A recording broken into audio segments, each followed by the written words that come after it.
Although, actually, hold up. Well, this is gonna be lava safe, but this isn't gonna be lava, but I'm gonna make it out of obsidian anyway.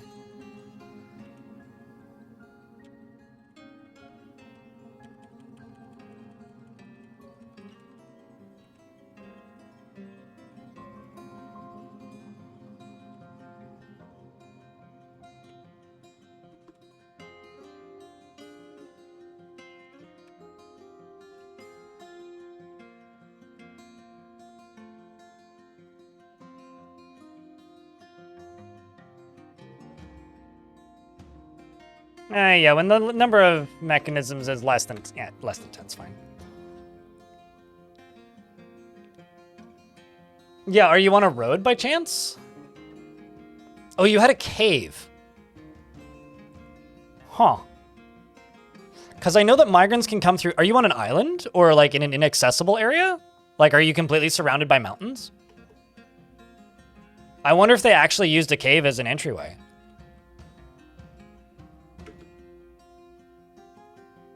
Because yeah, that's crazy. And something that's totally new to me.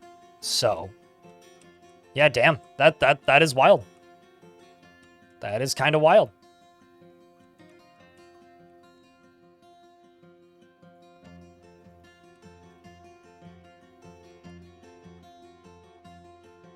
Actually kind of wild. They came off the edge of a cavern. They could be using the cave then? Hold on.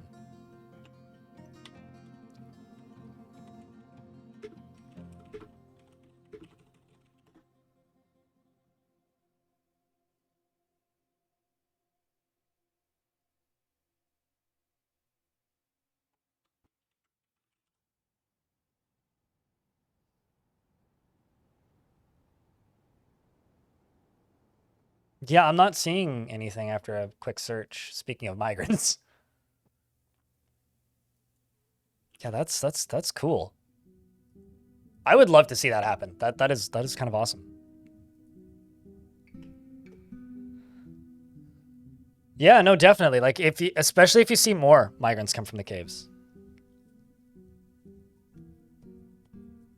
Are we summoning? I mean, I don't know if you'd consider that as summoning, but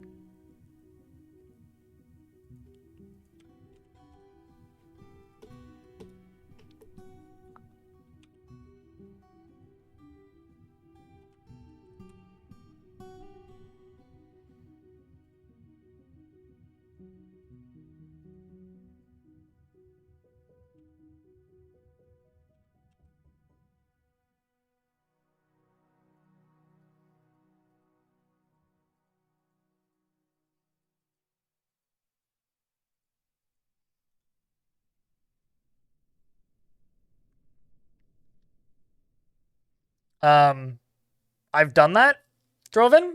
I've never seen that happen. Well, maybe not sealed the surface, but I've built on islands, I've built on caves, I've built in cavern roads. I don't think Grumpy here, Sinix Iratus, has sealed the surface, have you?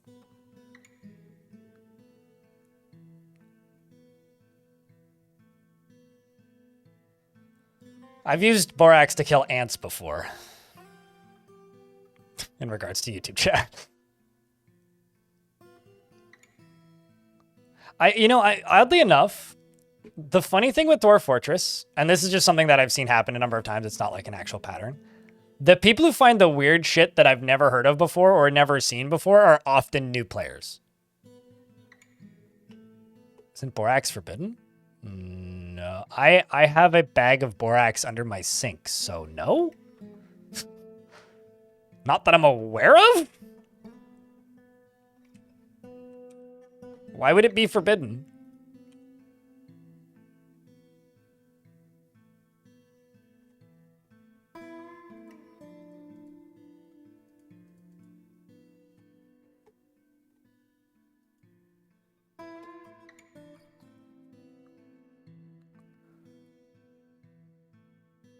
I mean, anthrax is definitely not something you can buy at a, like, grocery store, but borax you can, here anyway.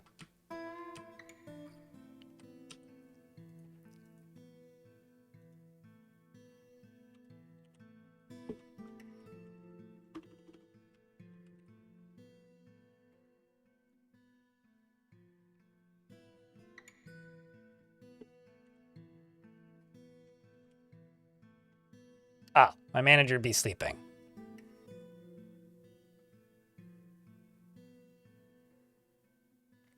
In France, at least? Well, I mean, you can buy it on Amazon here, but the last time, like, because I use it as, like, a supplement for laundry.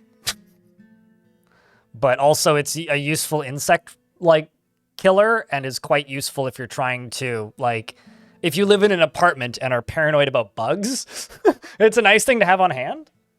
And as somebody who's paranoid about bugs and lives in an apartment, I keep it on hand. I know that it's, like, toxic for pets. Like, you can kill your cat with it if you're not careful.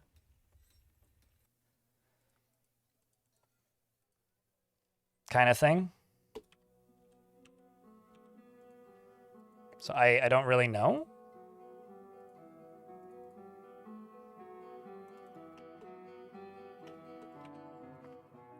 I mean, perhaps there's some limited accessibility, but if there is, like, that's very much news to me.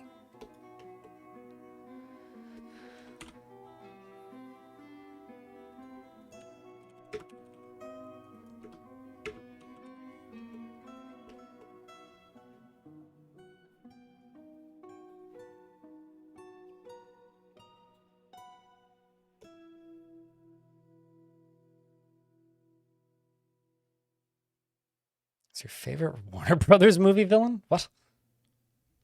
It is banned in France. Huh.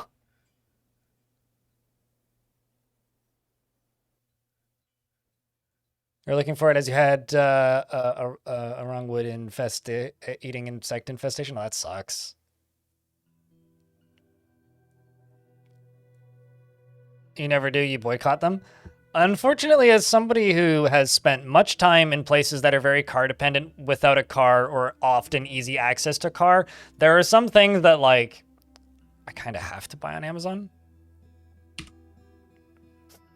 Like, truly? There are some things that I kind of need to buy on Amazon. Like, me and my ex used to always buy cat litter on Amazon. Sorry, Amazon guy, but, like, it was hard enough to, like, you know, exist without also having to limit the stuff that you can purchase just because of lack of accessibility. But yeah, I try not to buy things on Amazon as well, but it's kind of difficult. Although where I live now, thankfully, I don't need to use it anywhere near as much as I used to. Anywhere near as much, because it's like, there's a lot more access to smaller shops, and there's a lot more of them where I live now, so it's less of a concern. But where I used to live, it was a pretty frequent concern. This area's a mess, man.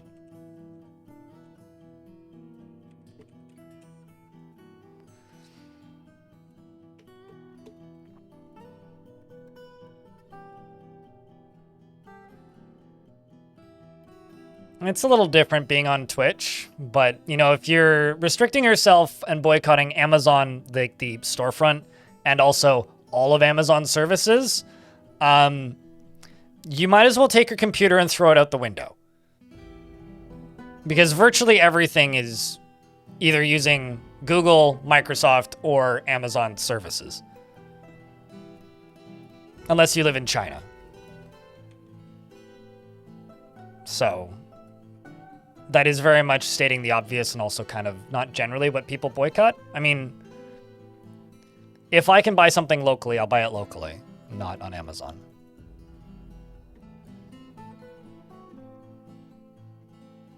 It's very hard to avoid them. Oh, yeah, extremely hard. Basically, go buy an Onion browser. Or not buy, like, install an Onion browser and don't go on the clear web to avoid Amazon. And even then, stuff sometimes is still on AWS stuff. We're digging. Where are we going to dig now? Probably pretty far away. Let's follow linking.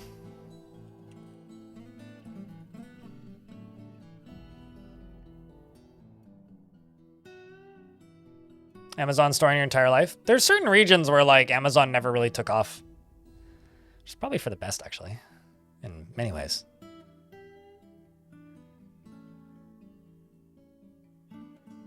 Yeah, no, absolutely.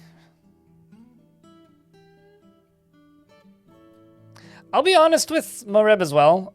I have a lot more problems with like Amazon Prime delivery than I have with Amazon server infrastructure. Like, we do kind of live in a world where we need server architecture at an industrial scale in order for the world to function. And someone's got to do it. Is it, like, perfect and, like, not guilty of any crimes? Absolutely not. 100% not. But, like, it is kind of almost an essential service to society at this point. But when it comes to, like, Amazon, the storefront, since we were talking about feeling old earlier, I remember when Amazon was a bookstore, guys. The only thing you could buy was just, you know, a bookstore.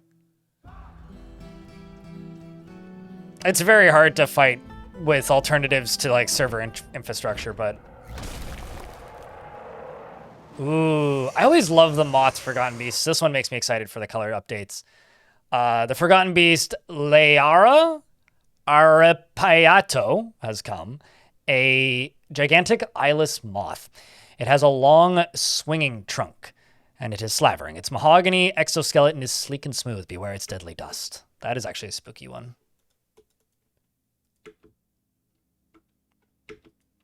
Is this in a layer where it can get to me? Yes, this one can probably get to me.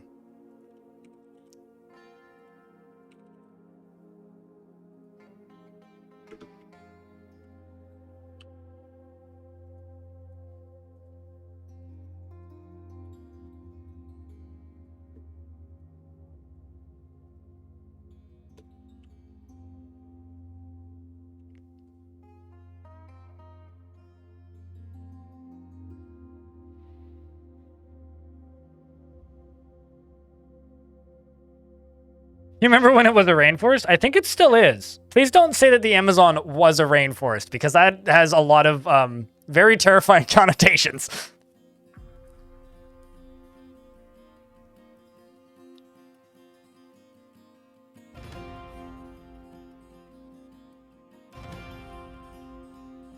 That may or may not be one of the reasons I have borax in my house, Joshua, by the way.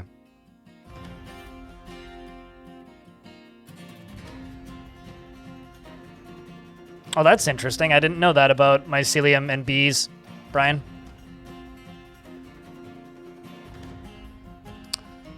So there should be another Forgotten Beast in this layer, I think. Well, there is a giant rat, clearly.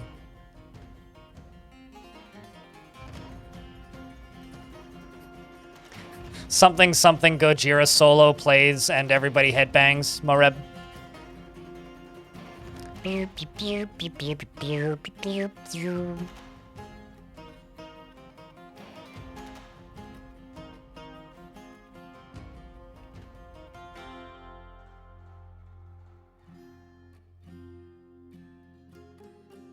feel like this thing may just end up killing itself. Like, it's already, like, seriously injured itself. It's gotten a cloud of its extract. It bites the Forgotten Beast in the left first foot, chipping the muscle. Grabs the rat by the nose.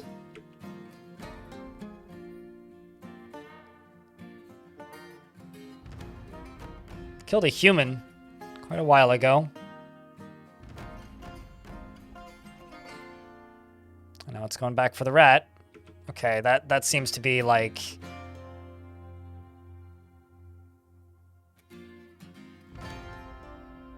It's paralyzing. That's pretty terrifying.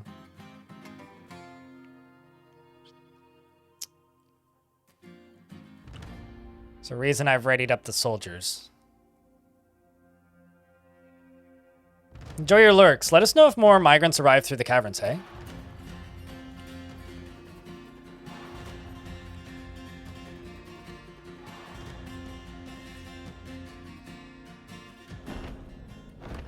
Also, an Etten arrives, which is another humanoid, which is another monster, except this one has 2 heads.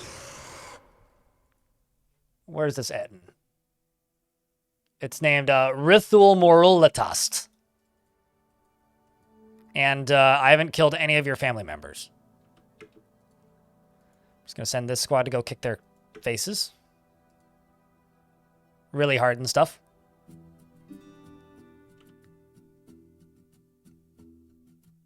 Game's really kind of throwing the book at me. Or the beast at me. The 2-headed beast at me.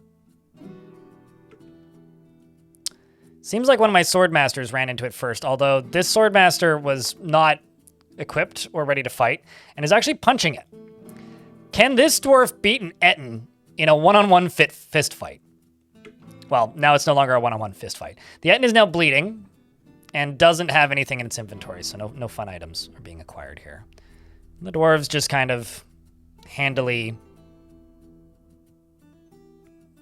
beat it to death with blunt sticks. They're mostly punching it. Well, they got it. Where's that beast? It's just sitting there.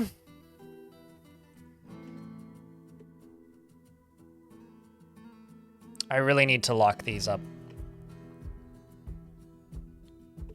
Because this and this are why it can get in.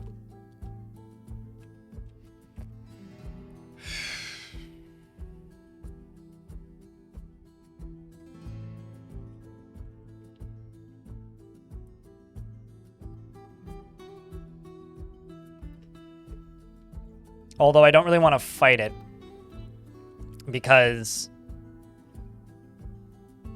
it also so happens to have deadly dust. And deadly dust is extremely dangerous.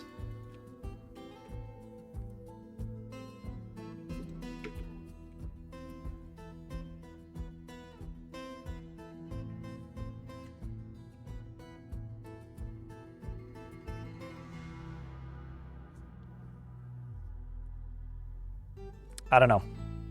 I'm going to ignore it for the moment and let my soldiers continue to equip.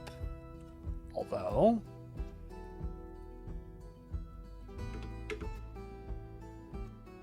you're the unarmed one. Where's the unarmed one? There's a bunch of unarmed ones.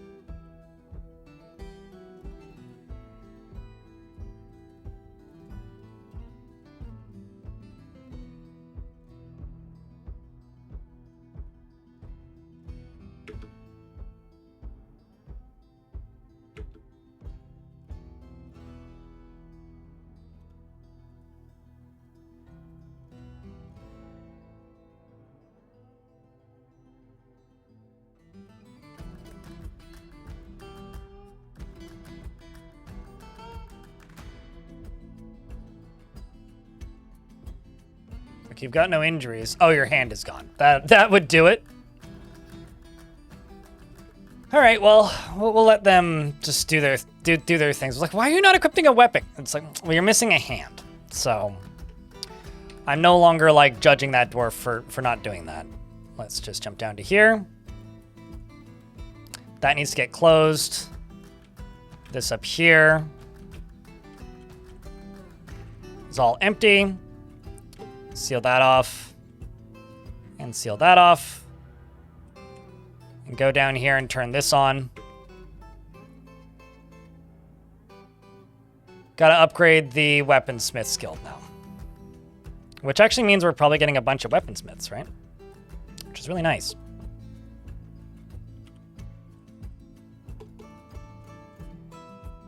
Need to lend him a hand. He needs to grow a new one. Also, so Joshua Payne just informed us of something in the YouTube chat, but also they informed us that they have a dwarf named Frank the Tank. Thumbs up, because you reminded me of Hank the Tank. Just wrote a prose about himself as a Gelder, and it's titled The Humans, Natural or Supernatural. That's very funny. Like, actually, that's pretty funny.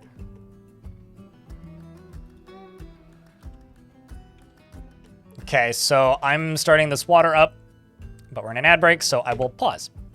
Actually, I'll let this one pull that.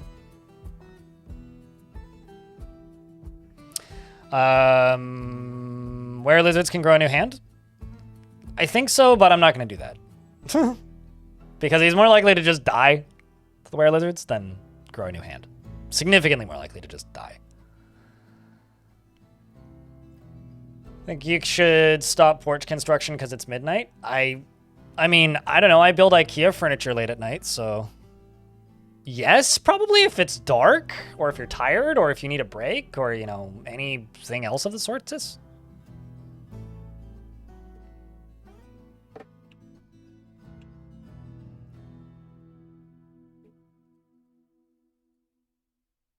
I've hit the daily minimum, by the way. Yay! I can stop bitching about money now. And also as a reminder to chat, I'm trying to keep streams a little bit shorter this week, just purely for burnout reasons. Because being burnt out sucks. And I've been pretty burnt out so far this year. So, this year's just been a lot.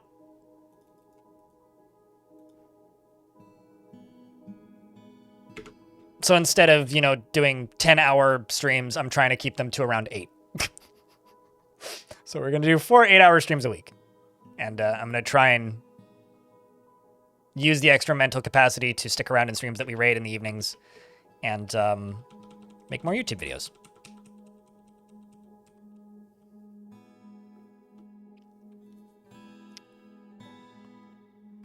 I know no one's complained so far. Oh wait. I mean, you about the making of the deck.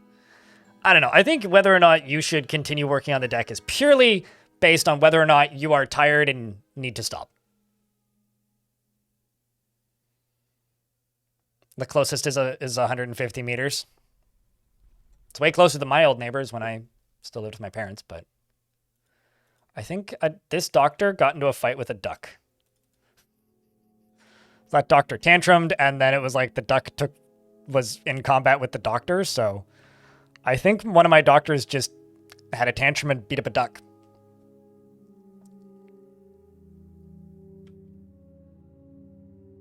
Just thought you'd like to know that.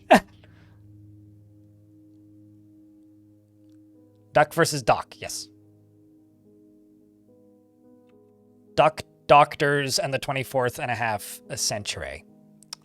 Speaking of centuries, did this actually get connected?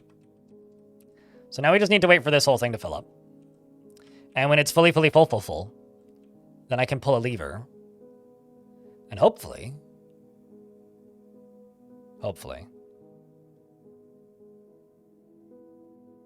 seal off some lava.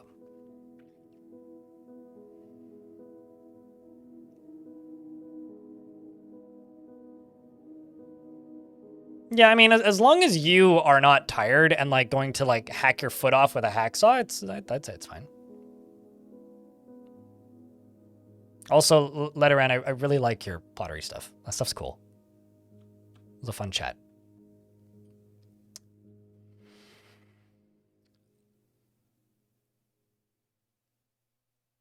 Also, I have an issue. Color is 80% of how I recognize your username at a glance. And currently, Neezer, Laya, and Letteran all have the exact same color of username. So if I confuse any of the three of you, I'm sorry. I'm not the only streamer who feels this way. So just apologies in advance if I whoops up and think somebody said something when somebody else said something.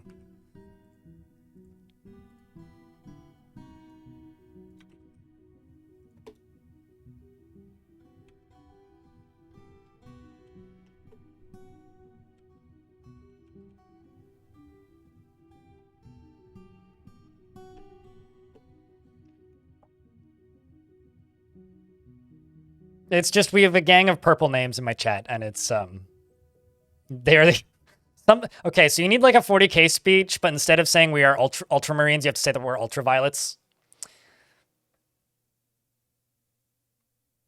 So some people's usernames, if you don't set a color on Twitch, your username changes for everybody. So what I'm talking about here is this. Purple, purple, purple. Purple, purple. Purple, purple. Purple, purple. That's what I'm talking about.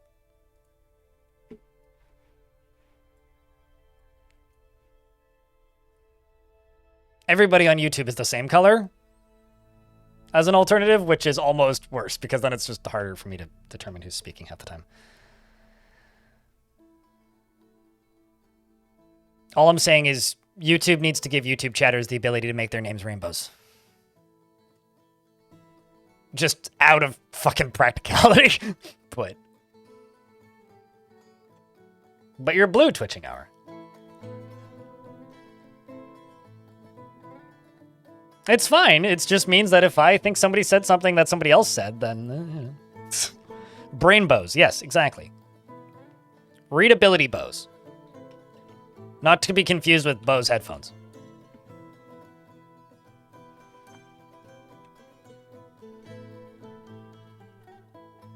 I'll just keep learning to add to the confusion. Yeah, your name is also the same shade of purple.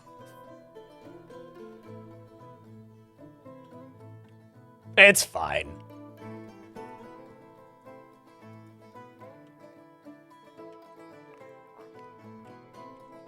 Okay, so the waterfall down here. Water do be flowing. What are you flowing, water?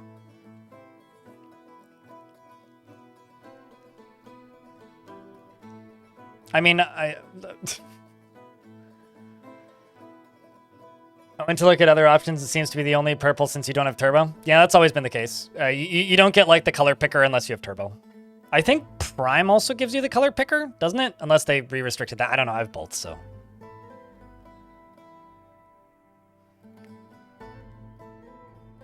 You need more Agents of Chaos. I mean, blue is kind of the same problem, but thankfully Killed with Style doesn't have a badge aside from the very glowy badge, so... to be honest with you, neither do I, because it's been so long since I haven't had turbo.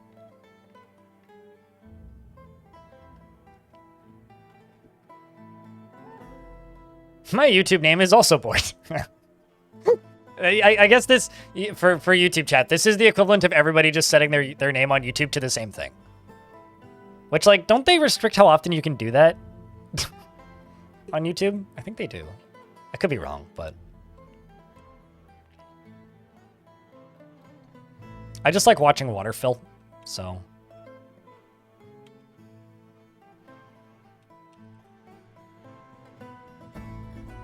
This should fill pretty quickly, I would think. It's up to 4s. Some 5s is falling in, the 3s is disappearing.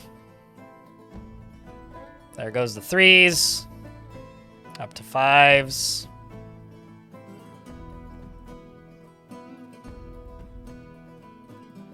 Now the 4s is getting eaten by the 5s.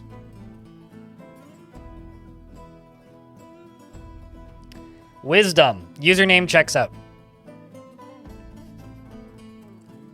In YouTube chat, we've got a real intelligent individual.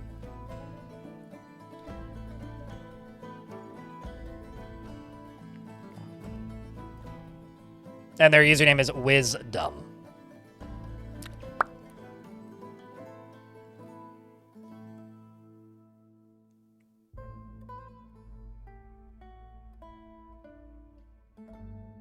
I mean, it is a self-report if I ever saw one.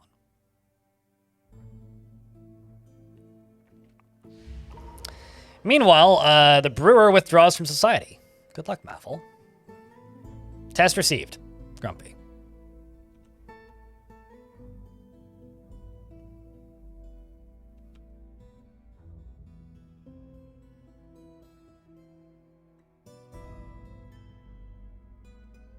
Didn't change color? Nah. It's for the best. Dwarf goes off. Begins grabbing stuff, most likely. Ooh, grabbed platinum. I'm much excited.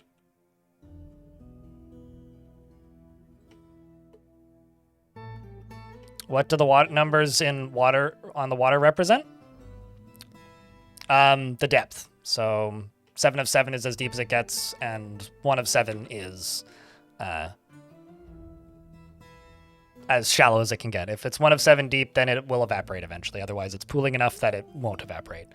Also, to clarify your silly thing that what you said, wisdom. I'm visually impaired. My right eye don't work at all and my left eye barely work. Yes, I can see, but if you could see how big the fonts are on my monitors, you'd probably laugh and call me grandma. Because of how gigantic the font is set. So, interesting, sure. But remember to be polite. But yes, it is depth. So this is as shallow as it can get, and this is as deep as it can get. Thanks for the 5-pack, Jaeger.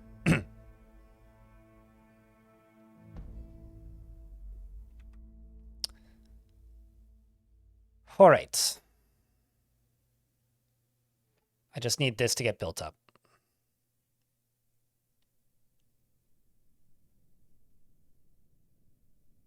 We are going to eject some water onto some obsidian once this layer is full. And once that's done. Or onto some lava. Thanks for the second 5-pack, Jaeger. Shit, you hit several people I know with that one. Good shot.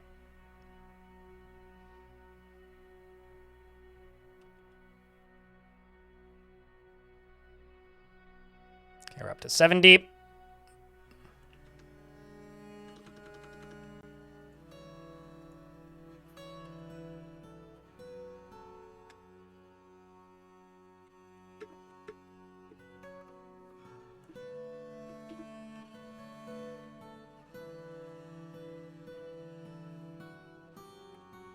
Now this level fills up. Round of beers, chat. Appreciate it. Looks like all the flooring down there is done.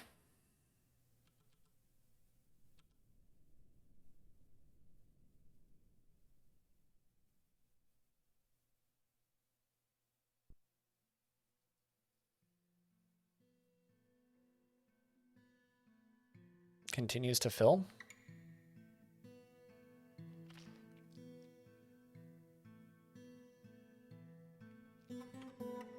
It's also kind of fun watching it with the numbers turned off.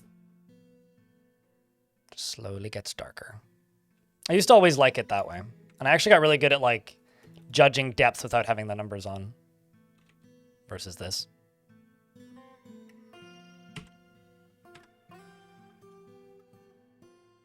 I just did that whiz. It's this button right here.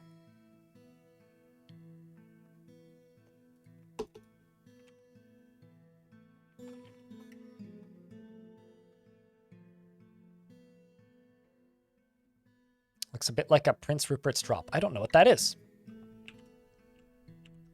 Game's chosen a moment to save. Shall let it do it?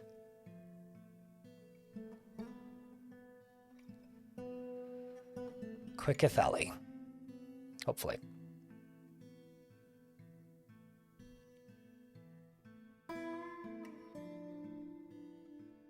From here, Hazor? Does Hazor still play this game? I haven't seen him make a video on this in a long time, Wiz.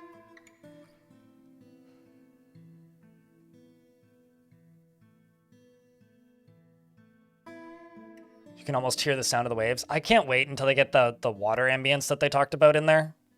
That'd be cool. It's a solid glass thing that acts really weird. Watch stupid shit like hydraulic press videos. They're weirdly fucking strong. Okay, cool. It's just one of those it's like a triangle. Interesting.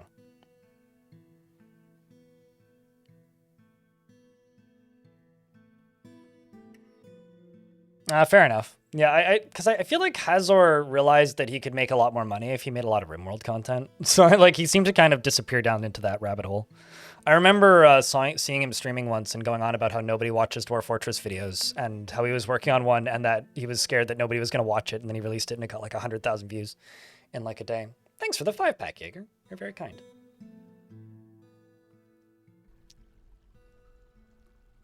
But yeah, I don't know. Unless you break off the tip, I'm going to have to look up a Prince Rupert's drop. It's a teardrop shape. The bulb is in. It's kind of like how eggs at the right angle are like weirdly durable. So now I need all of these layers to also fill up. So along here, all the way down to the bottom. See, 7, 7. Let's pressurize this as much as we can. Let's let this flow down so it'll have more to fire in. This will take a little bit longer though.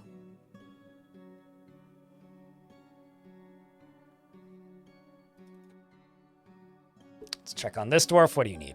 You've got platinum, alpaca, wool, cloth. We've got rough yellow zircons and donkey leather. What do you need? Forest, wood, okay. Shining bronze metal, stacked cloth, okay. Rough gems, you got that. Stacked leather, sure, we've got more of that. Stacked cloth, we've got more of that. Blocks, all right. Stacked leather. Oop. Thief, that's fine. Forest. Rough gems. I would be shocked if it's rough gems that you need. Didn't we just chop down a bunch of trees?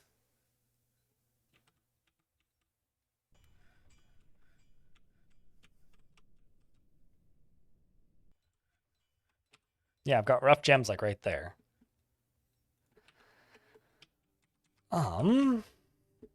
Yeah. Well, Jaeger does that sometimes. It's always very generous. Leather, tanned hides.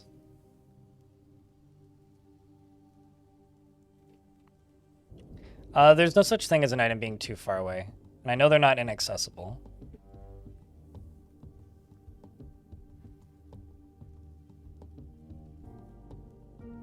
I'll slaughter 2 bears. There's something I'm missing. I'll check back in on that in a minute. All right, let's get this pulled, because this is connected to this bridge.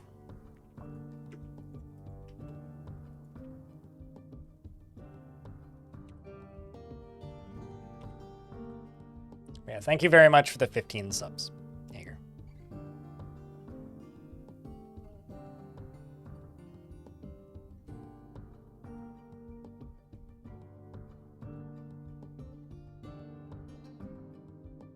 Glass gems? They said uncut gems and didn't specify glass or otherwise, so that wouldn't make a whole lot of sense.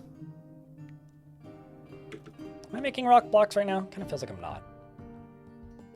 I am not.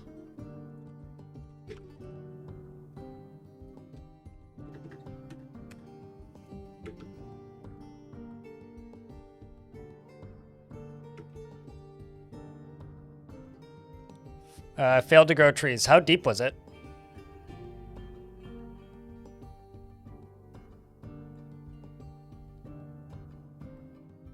Because it needs to be more than 1 layer deep. And it can take like 3 to 5 years for them to grow. So I'm not totally sure what you mean by failed. But it has to be more than 2 layers deep, and then it takes a very long time for them to grow. So you might as well make them like 5, 6 layers deep. Okay, so we now just need to wait for this to open. And then the water should... Any moment now. There we go.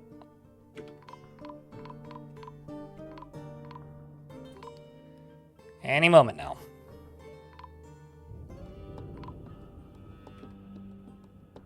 Exactly what I needed it to do. Perfect. So this is now sealing off this and this. Which means this whole layer down here should drain out now. Aside from this area right here. But we are draining it faster than that can fill it.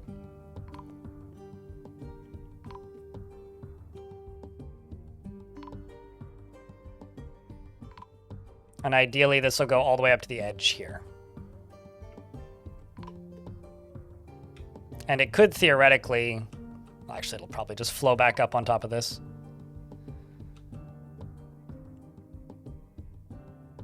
But I can go over to here and then channel down up to the edge of this. And that's just what we're going to have to keep doing. You're very tired? Alrighty, well, you snooze good, dude. Thanks for hanging out today, Laya.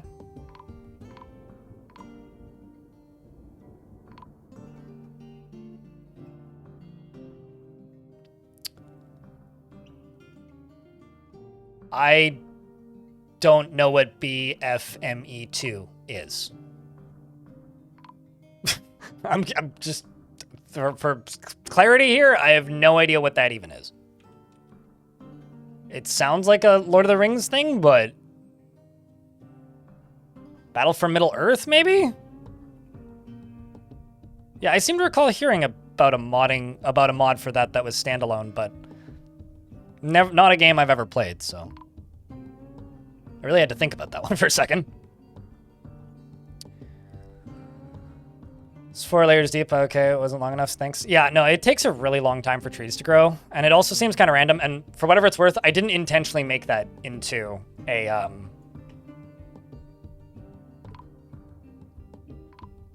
a forge like that. It just kind of ended up being that.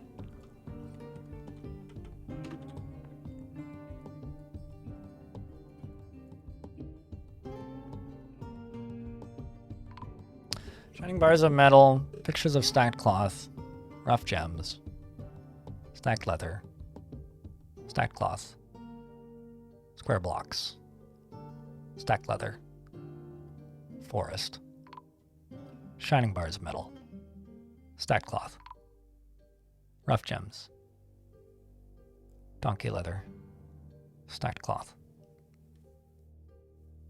It sounds like it's cloth. It could be silk. It could be. Problem is, how the hell do I get silk? Well, actually, I've got a way.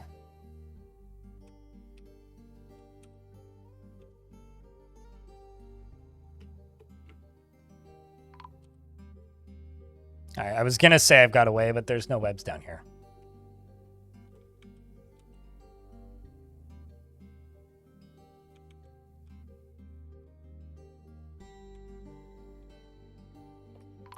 I guess what I need to do is I need to make a webs farm. Need to go to a cavern layer with a bunch of webs in it, which I think is the bottom one. Don't you have a bunch of webs in it? Nope. So I need to find an area with a bunch of cave spider silk webs. And then I need to dig into that area and fortify the edge. But I'm like kind of not seeing any anywhere.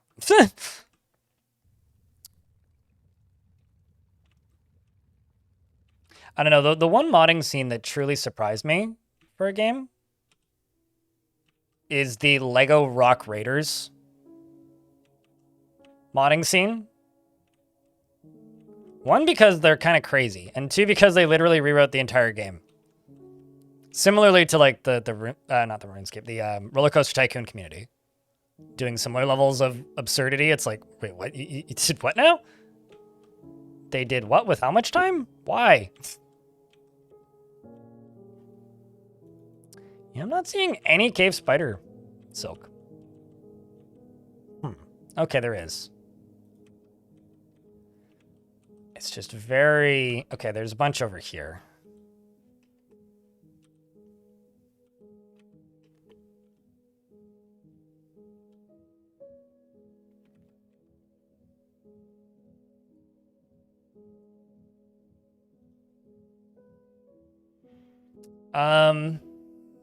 Yeah, I mean, it is early autumn.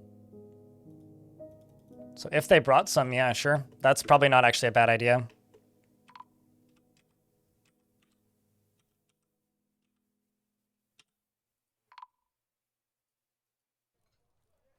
Yeah, there's no webs available to collect.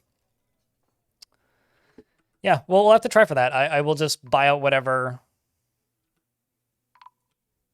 silk the traders bring.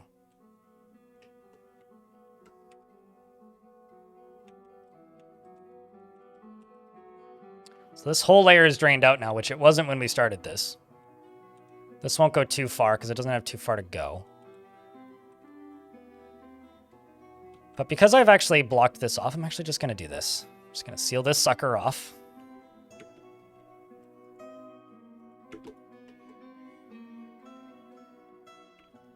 Because I've achieved what I wanted to achieve initially. Now what we need to do is kill this vile force of darkness so that I can trade.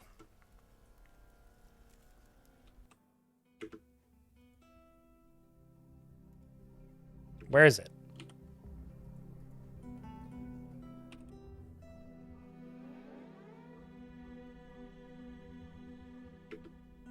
Oh, there they are. All right, well, let's just go fight them and hopefully kill them before before the traders decide to show up. Because ideally we can just kill them. And also there is a arm on that wall. I should probably disarm that wall.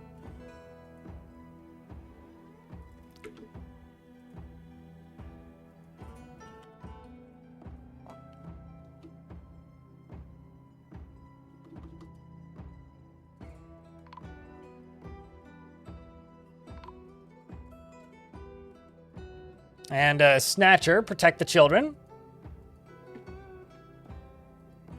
Chat room, wish me luck.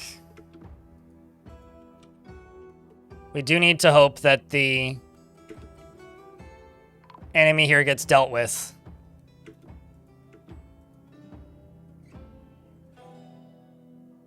Before we run into other issues. Bolts are being... Whoa!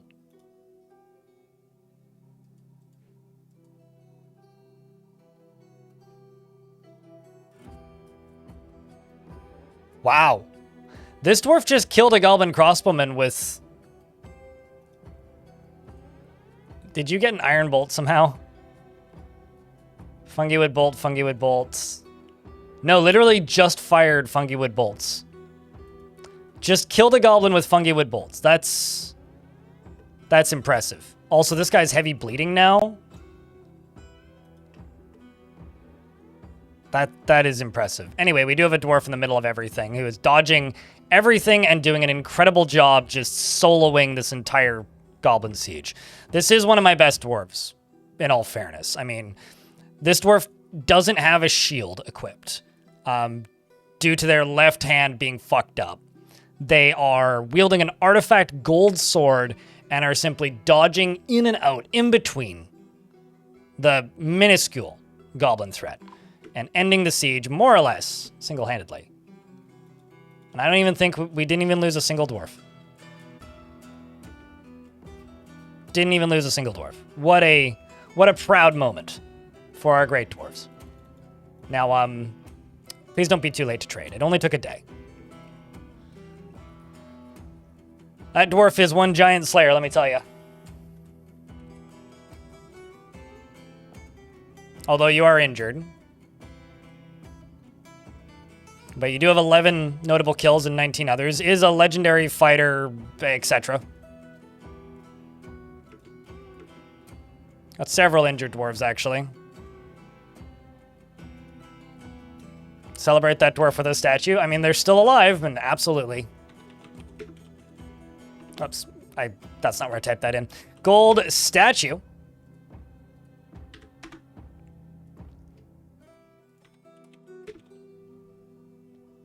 The fleshy kindling of targets. Bullseye. Gobseye, actually.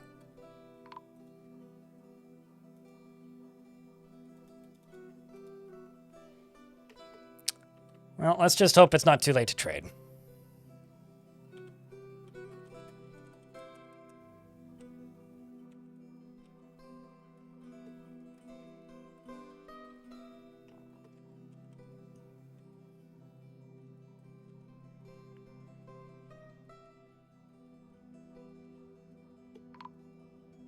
Yay, it's not too late to trade. Ha. Bless the miners. I mean, the mountain home. You know, Lanix was the mayor, and then lost position as mayor. Kind of thinking about giving Lanix back.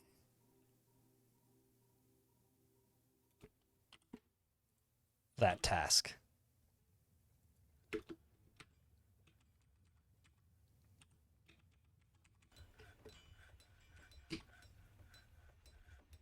Like giving Lanix the position of Baron or something, you know?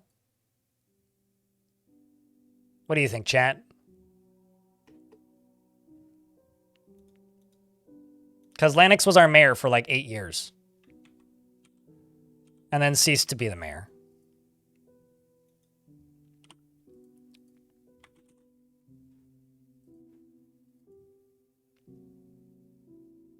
I'm not going to do that for a multitude of reasons, but no.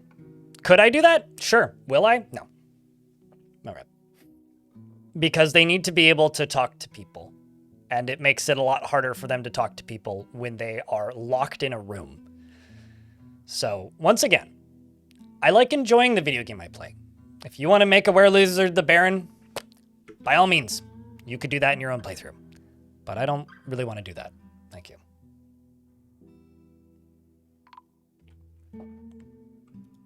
They're already enough of a pain in the ass. I don't need a bigger pain in the ass.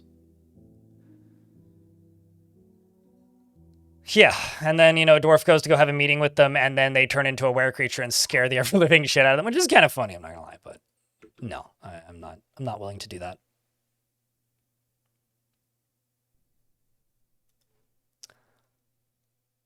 I think those dwarves are existing based on our charity.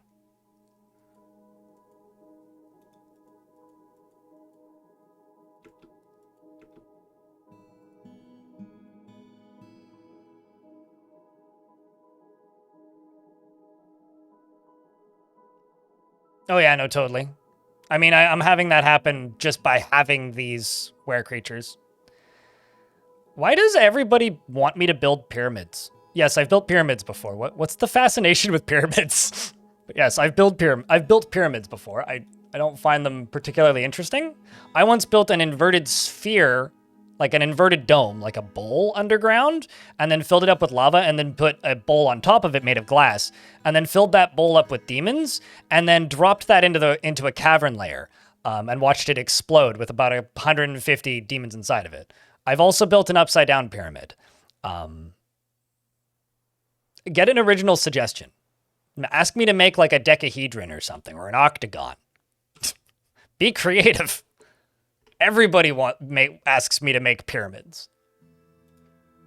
Yes, I've made pyramids, to actually answer your question. My weaponsmith guild is where? That's the metalsmith guild. That's the tavern. It's the craftsdwarf's guild. Did I not make a...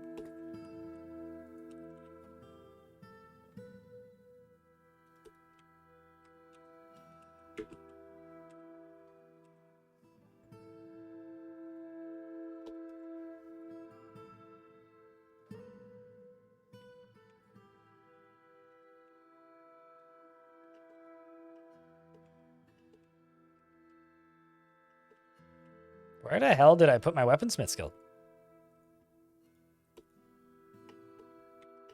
How about 2 pyramids? I built 3 once.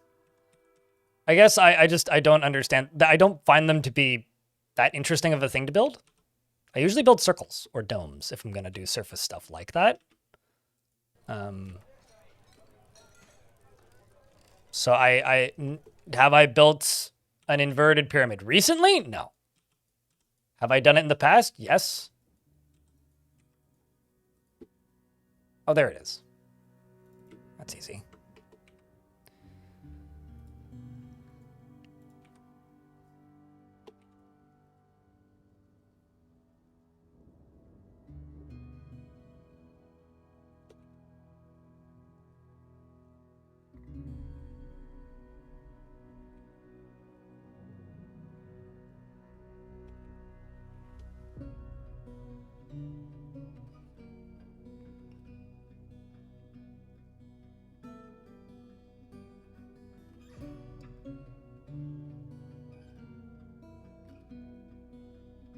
This is like one of those meme things where I need to be like, okay, but have you shoved an entire pineapple up your...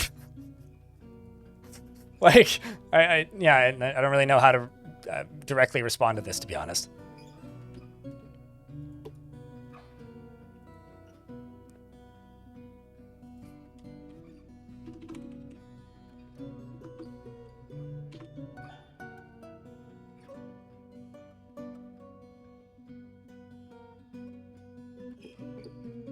Okay, so down here I need to trade.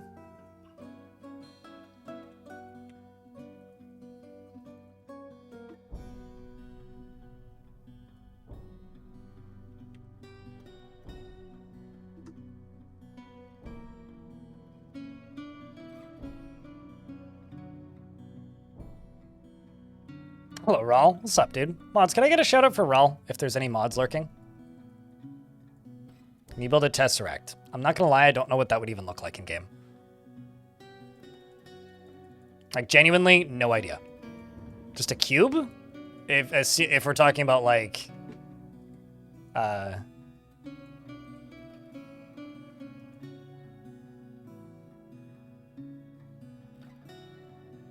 heck did that frilly donkey leather mitten come from? Oh, I guess sorry, never mind. I thought that was a frilly metal donkey leather mitten. It's like, that doesn't make any sense. Where'd you come from? That's actually what I was looking for.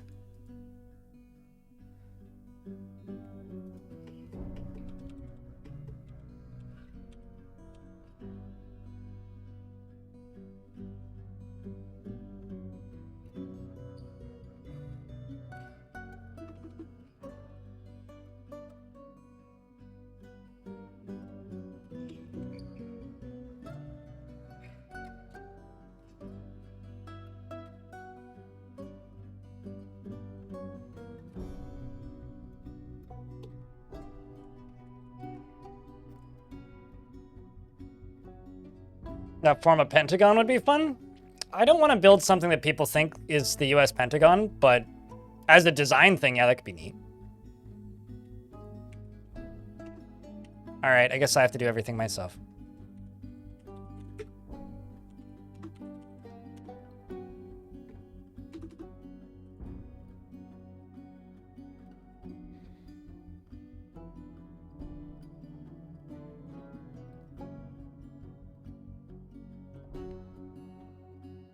Also, hello, Nika Harper, and YouTube chat.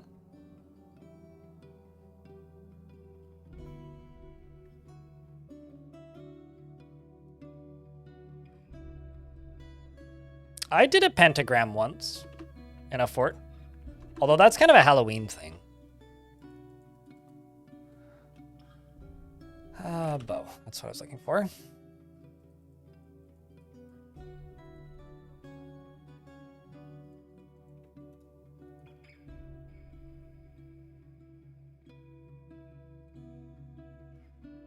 I'm currently draining the center of the earth. If that isn't a dumb build, then I don't know what is. Like, I'm actively draining the center of the earth with the plan to fill it up with a fortress. If that isn't a dumb build, then... yeah, I don't know what is. What's up, Zalvi? How's things?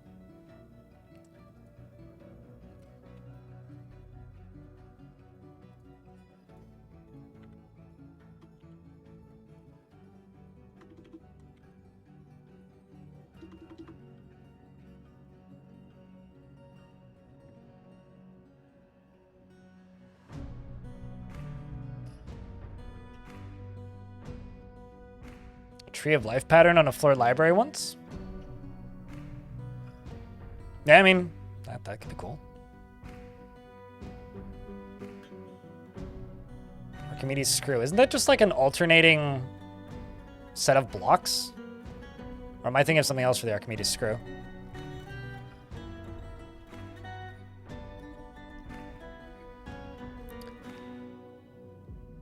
I've never... okay, so I've seen promotional artwork from Steven Universe, but I've never seen a single second of Steven Universe, like, proper, so...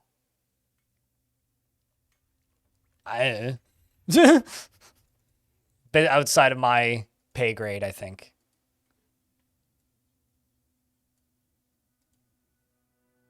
Okay, I need a little bit more money worth of stuff.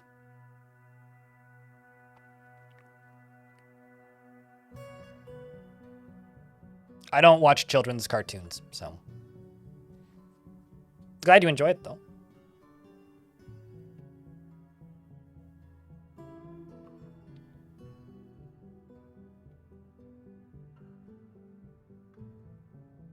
Archimedes screws a way to have water go higher? Okay, so I mean, I guess, yeah, YouTube chat is right. It's just a pump stack, but. Trying to think if it's the thing that I'm thinking of, but I guess I'd have to look it up. Okay, so that's plenty of profit that they've got now, but now they just need weight removed. Just gonna bring all this stuff, buy all this stuff that's in cages and...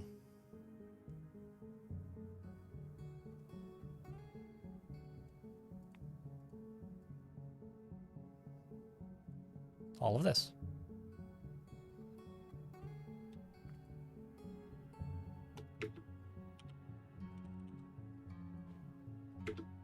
There we go. Whatever it was, we bought it now.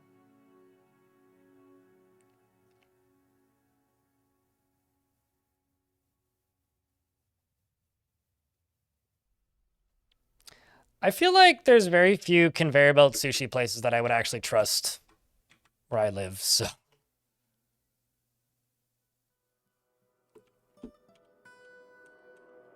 Based on? I don't know if they're based on, but... mayhaps the player idea. I think that the pumps in Dwarf Fortress are just pumps, but... maybe I is wrong. You live in Japan? Yeah, in Japan I would trust it, but... I can only think of one conveyor belt sushi place here, and it's just kind of an all-you-can-eat place. It's attached to a university, and it's very cheap, and I would worry about dying.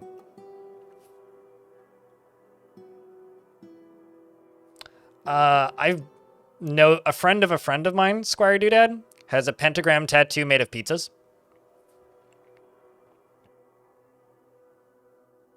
It was Cave Spider Silk. Yeah. Fascinating. Well, at least we have a supply now. Outpost Liaison from Mountain Home says, let's discuss your situation. Merit deserves reward. I've come empowered to establish this colony as official land of our realm. Could you imagine the trained wagons? Of course, there are responsibilities, and the nobility must live well. Do you have anyone you could recommend for elevation? Lanix! Congratulations. And dwarfs, bring me... yeah.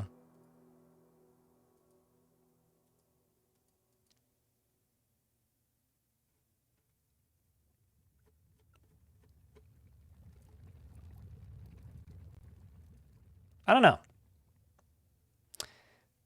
Bring me Pearl Ash, because I'm too lazy to make Pearl Ash. Shields, bucklers, and amulets are what they want.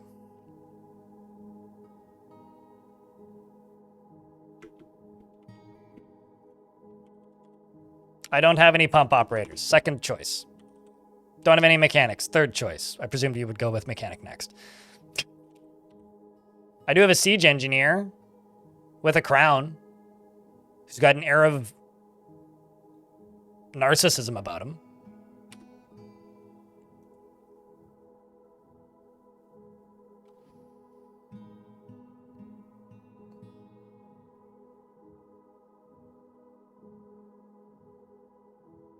There's no negative of having nobles, in my opinion. You just automate what their desires are and then forget about it.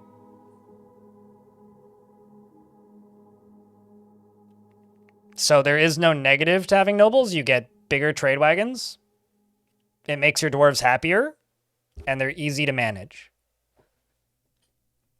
So, are there any benefits? I don't know. There are only benefits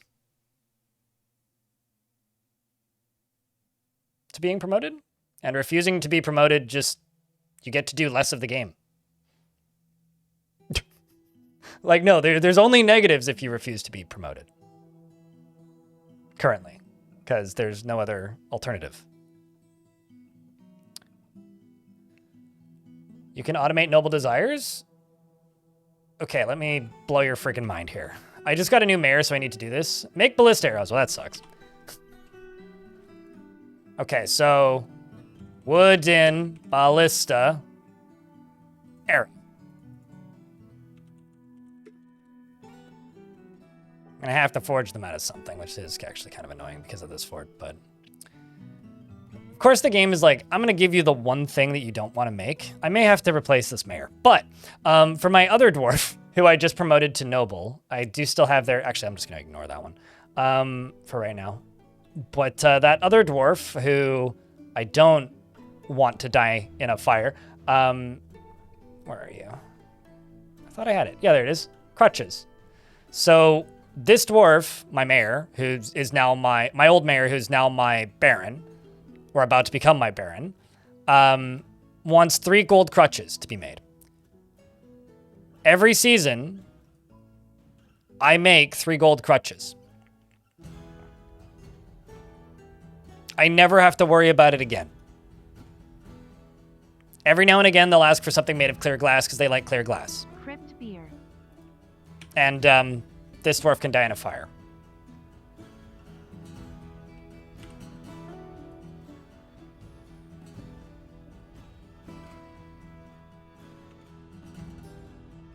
Although, actually...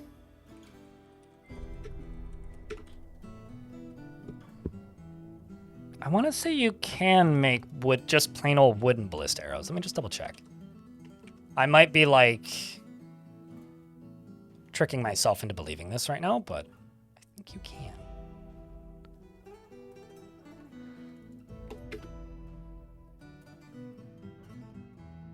No, they ask for it seasonally, and they only ask for 3. So just make 3, and they only ask for maximum 3, so just automate 3 per season, and you will never trip it up. That's one of the... Well, I was hoping it would be strength training, actually.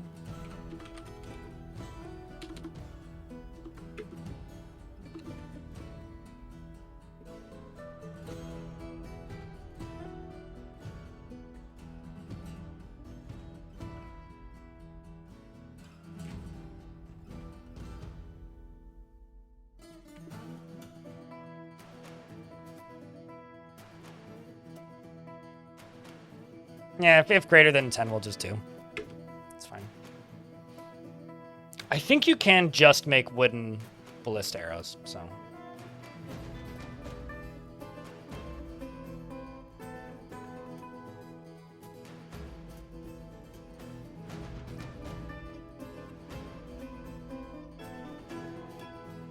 Also, Montecore, thank you very much for the Prime. For 21 months.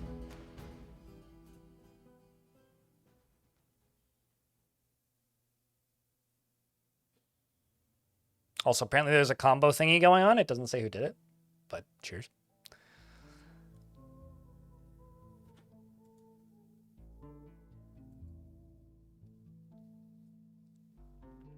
Einod, the mayor, has been re-elected. But yeah, I don't understand the common player feel among Dwarf Fortress players of not wanting to quote-unquote deal with nobles because I don't see the negatives. I realize that's a thing that makes me weird, but, like, I've never fully understood it, so...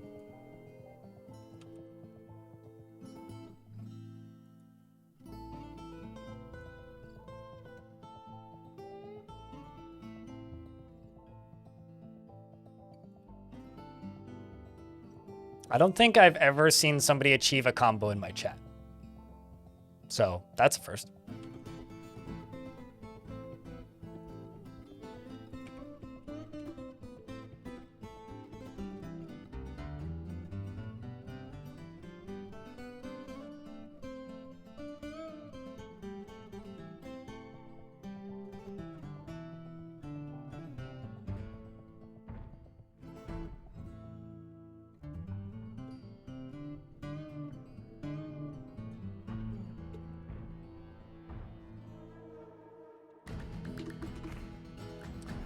Obsidian.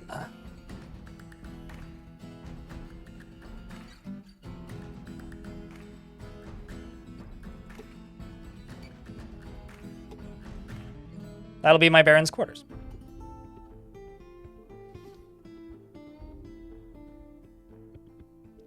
You are throwing bits into my chat, is what you were doing.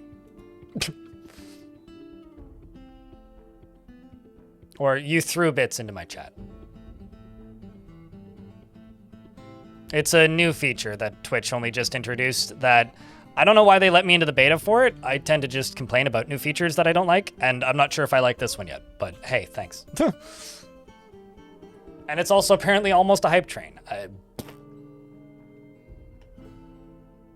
We've made the daily minimum, so we're good, but appreciate it. Yeah, bits is bits.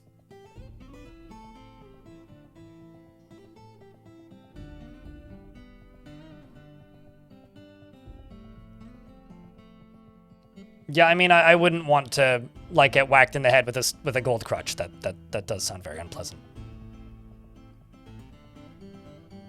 Devil Dawn, thanks for the 5-pack. It's now a hype train. Appreciate you guys. For constructive criticisms, I think that they should allow people who don't like them to disable it. And I think they should have a way of minimizing it on the mobile app.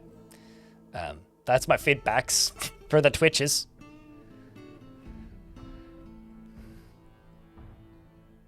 They constantly want splints, and they don't want you to trade them. Just make splints and then just put them all in bins and ignore them.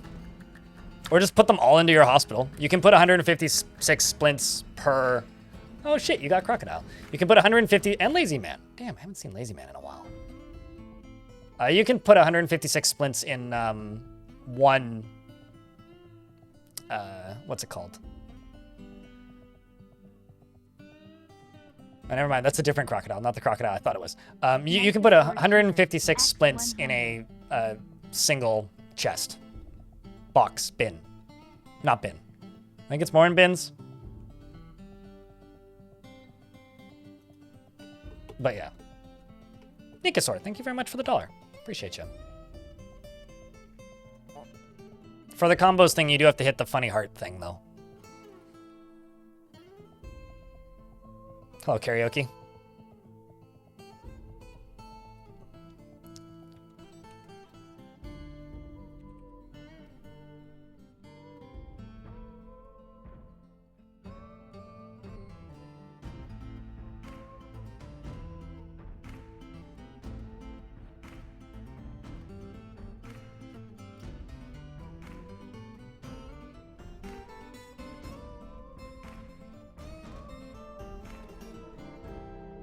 And Grumpy, thank you very much for the 5-pack as well.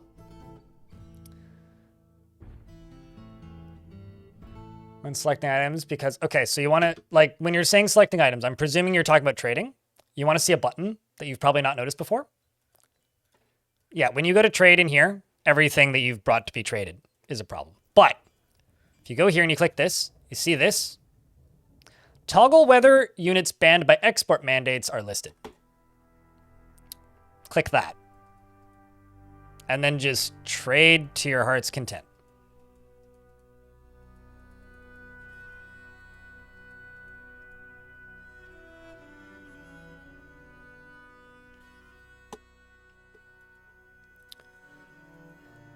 This includes, like, forbidding bins with items that you're not allowed to sell in them.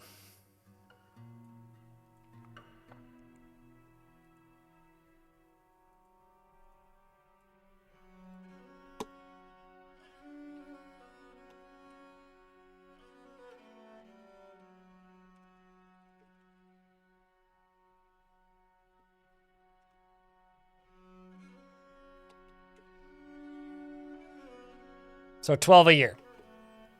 That's nothing. I mean, how many pairs of socks do you make for your fort per year? To me, it's only like a problem if it's your main trade good. Or sell only specific. How to put your entire fort in prison and get everybody beaten. I'll admit, that would be kind of funny, but mayhaps not wise.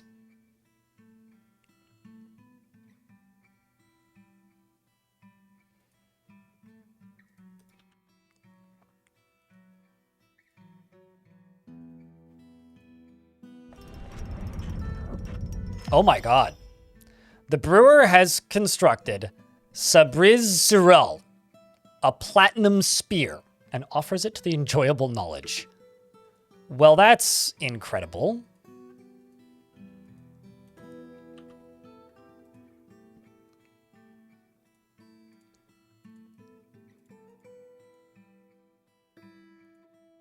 And looks awesome.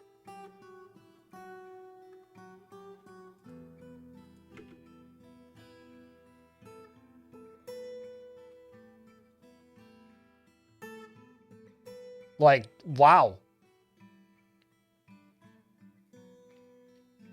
We already have a... Well, to give you an idea, because we're using... well, Actually, side note, spears are a blunt weapon half of the time. Because there's two main attack types that you can do with spears. You can stab or whack. So they kind of are. Like they're more of a hybrid weapon than they're much more of a hybrid weapon than even a sword.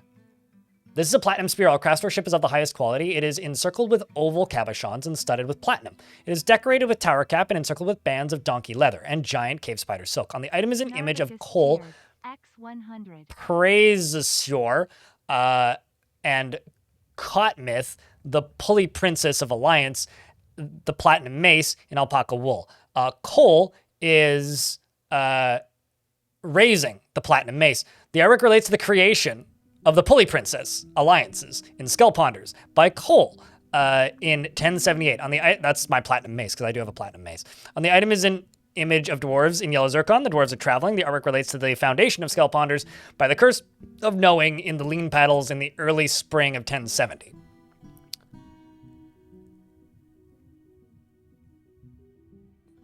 Also, thanks for the $1, Narvicius, and thanks for whatever the combo means later on.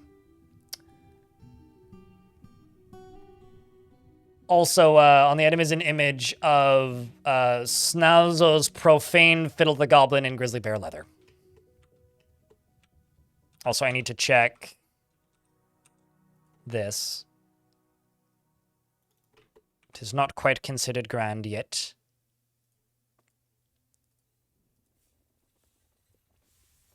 But that won't be too hard to achieve. Well, regardless, that was pretty cool. Very happy. Thank you very much for the little hype train. Combos are fucking weird. If they let me change what they look like on screen, I'd be much more okay with them. Like, if I could just have, like, a little Dwarf pop up on screen and then disappear, I'd be cool with them. But yeah, I'm a little bit mixed on them at the moment. Like, I don't hate them, per se. Just not super enthused by them.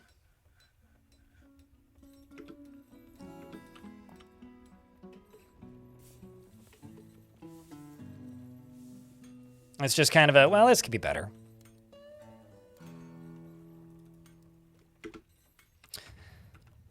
But seriously, chat, thank you very much for that hype train.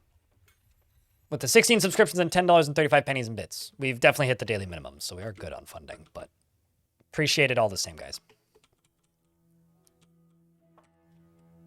So this whole area now is draining. Slowly, but it's draining. With the exception of over here.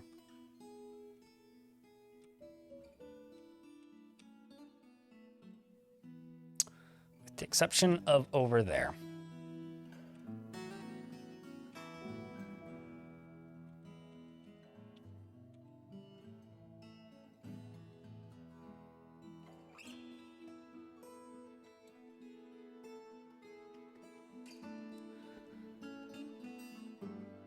Guess.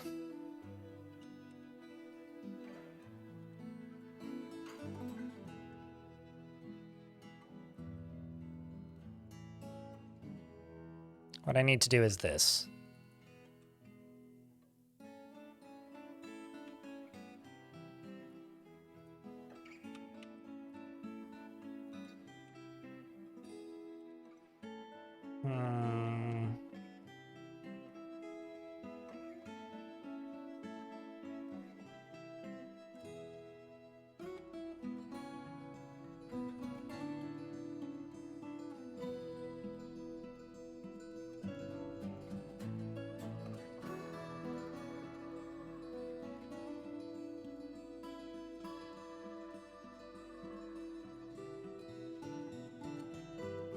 This is a little jank.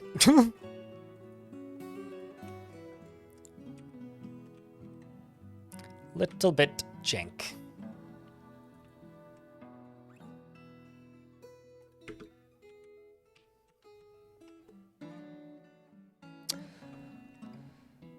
I gotta do a lot of water redirecting.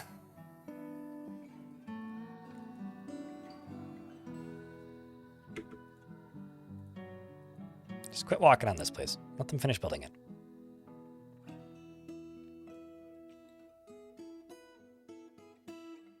it. You can't search first. Certain items just don't appear in that menu when you search for them.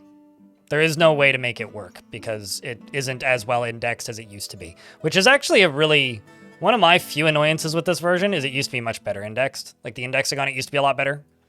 Used to be able to get a much better, more specific list of items. But now you don't. I don't know why. It just never made it into this version of the game.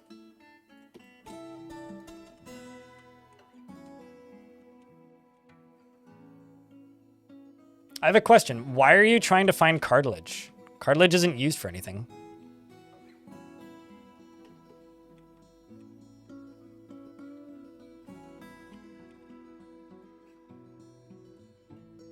To dump it all? Just make a stockpile for cartilage. Like a refuse style for cartilage. Then assign it to a, like a, what do you call it? A minecart? And dump it over an edge. Like what I do for my trash up here.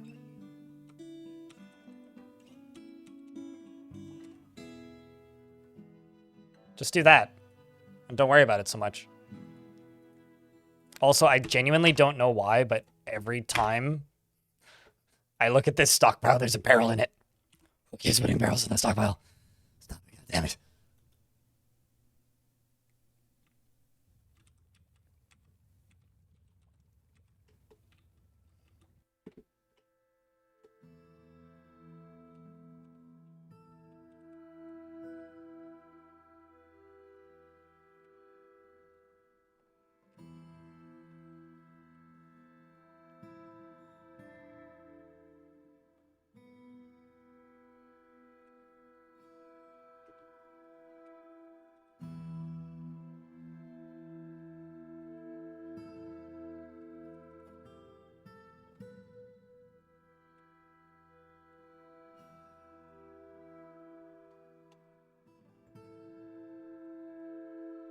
I think it's because I keep forgetting that the game puts barrels in that stockpile. I think that's actually why.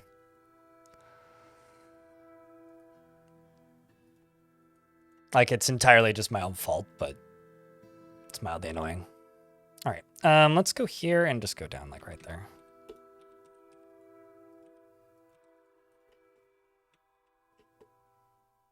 Then I just need to put a thingy right there. Right here, I can just plop a doorway down.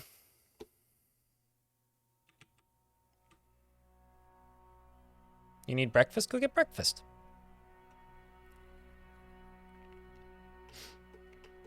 But yeah, I would just set up something like that. Just a general purpose. I would agree with you that that's like a problem and that it can be annoying. However, because all that stuff is just disposed in one fell swoop anyway, it doesn't personally bother me all that much. Yeah, you can, okay, I guess you can just make plain old wooden ballista arrows. Today I learned.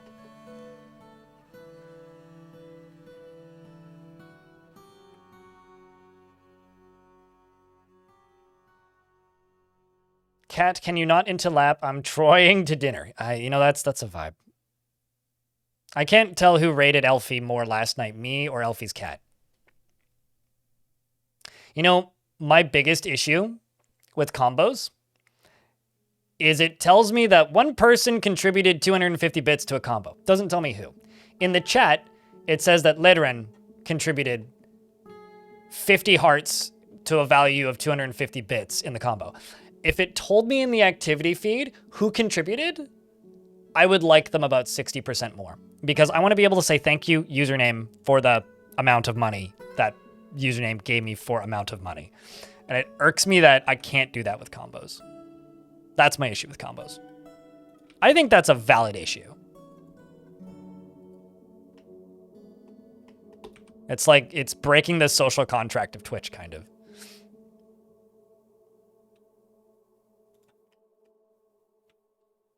Because like the social contract of Twitch is that I can say thank you when people give me money.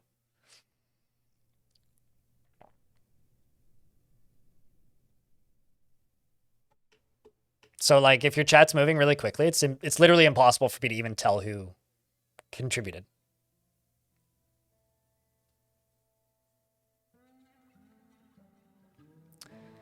Is it the replacement for anonymous bit donations?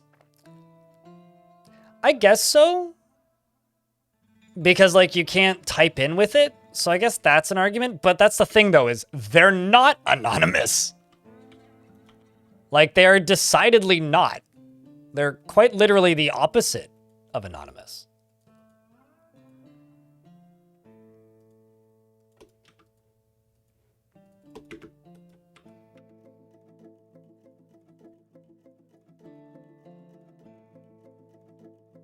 Just gonna let these dwarves go get new clothing and stuff. Just go take a break.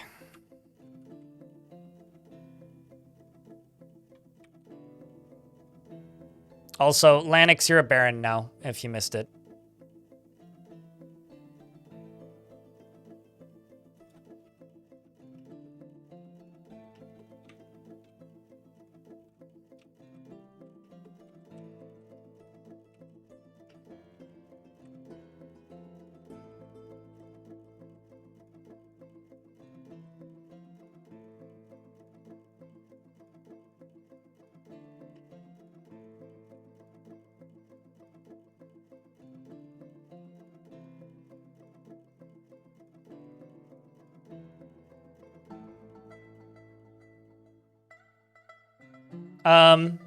No, they invited me to a beta and I said yes. I can also turn it off.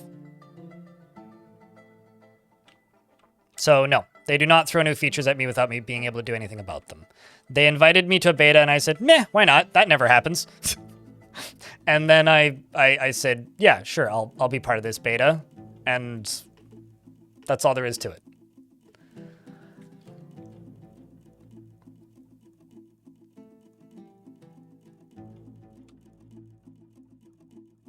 Blind as an insider? I've been offered insider status for other features in the past. I just usually say no. Oh my fucking Christ, I forgot we named an elephant Bobby Kotick. Anyway, Bobby Kotick is now an adult.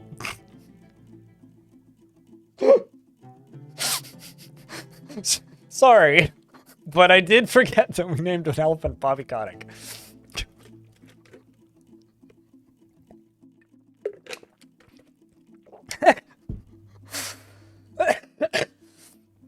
Congratulations, Bobby Kotick. You still have your baby elephant sprite, but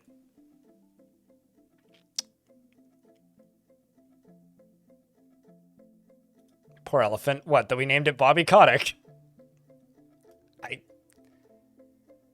Yeah. Yeah, that I have to agree with you on that one. Liam wants you to post beers. Beers for Bobby. I mean, beers in spite of Bobby.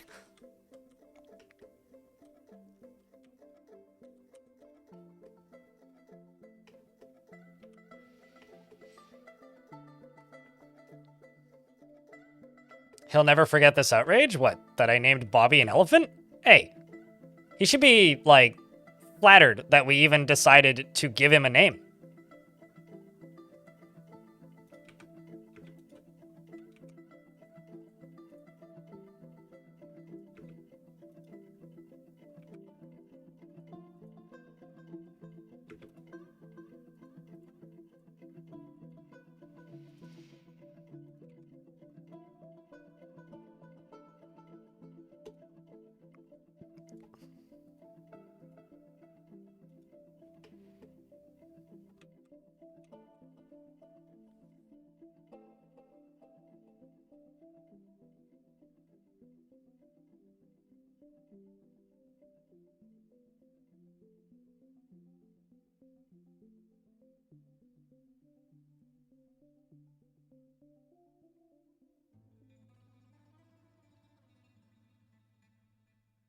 Named animals have a higher lifespan? Is that true? I don't think that's true, but I would say named cats in my fortress have a longer lifespan because I can't slaughter them. So, if they weren't named, I would slaughter them the second they arrive.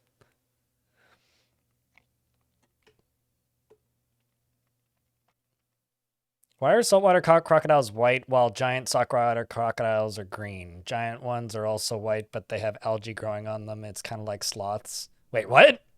Square doodad? Giant saltwater crocodiles are white, but they have algae growing on them?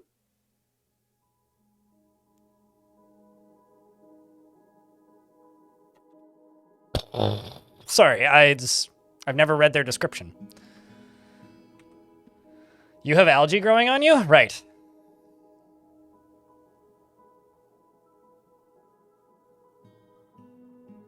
The more you know. It's just like me, for real. Dwarf? Oh. I was like, why are you climbing down this? It's because I'm dumb.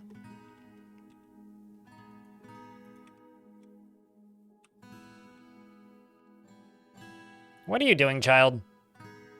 You're carrying a wheelbarrow, eh? With a boulder in it.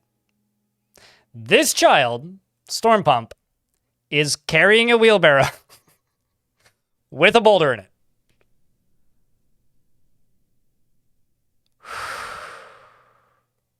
Speaking of things that don't happen in real life, that. Very realistic video game. You have a cat story for me? I have a plant story for you. I cut half of it off and then put it into water and let it sit, and then it sprouted roots. And then I placed it in a pot and it grew. What's the cat story?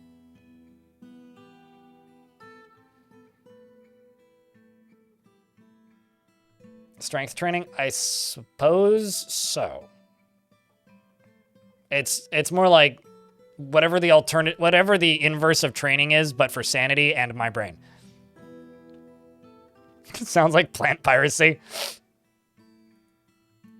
It's Monstera piracy.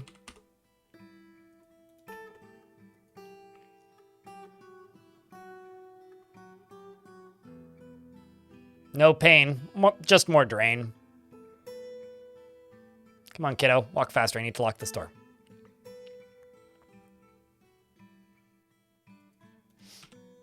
Okay, so now that I've done that. Oh. Like, why'd the frame rate get bad? Well, it's because Aerith the Presser walked back there. Now get out, Aerith. Thank you.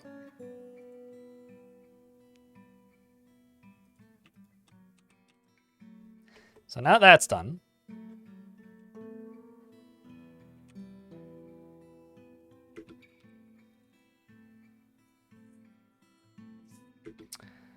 Presser or a paper maker or ash maker. I have a question. Beard or no beard?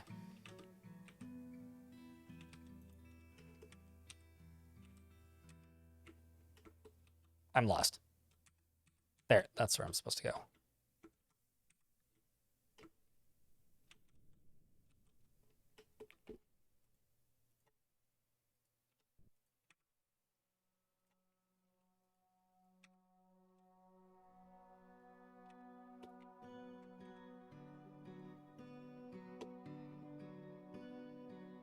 No bread? Well, I'm actually almost out of bread too. I should go buy some bread.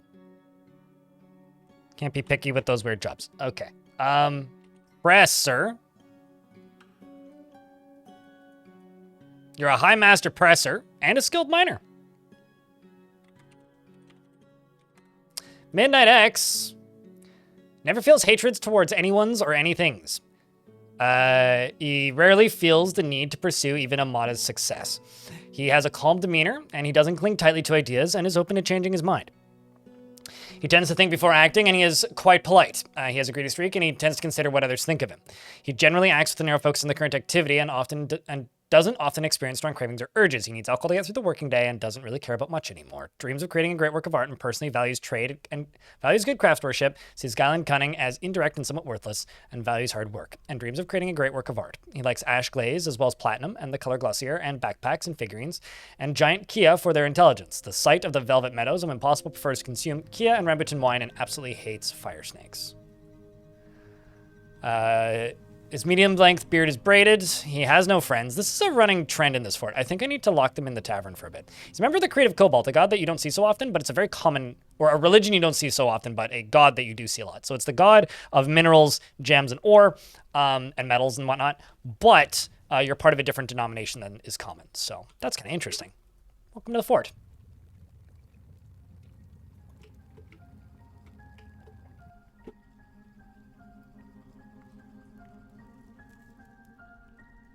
To take wood to your parents' house you grew up in, and he paid me 4 out of every 5 loads, $10 for 5 tallies. That's a lot of wood, man.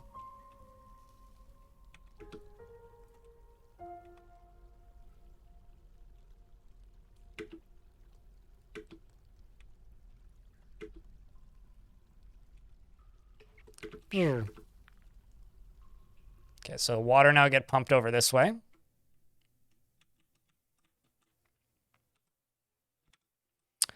Now, you know, this would have been way faster if I did this way, but then I would have been worried that it wasn't going to work, so.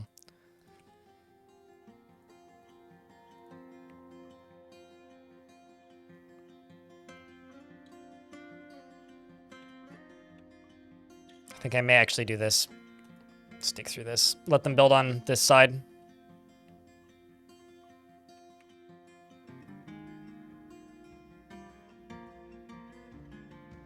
I used to get paid to do the lawn.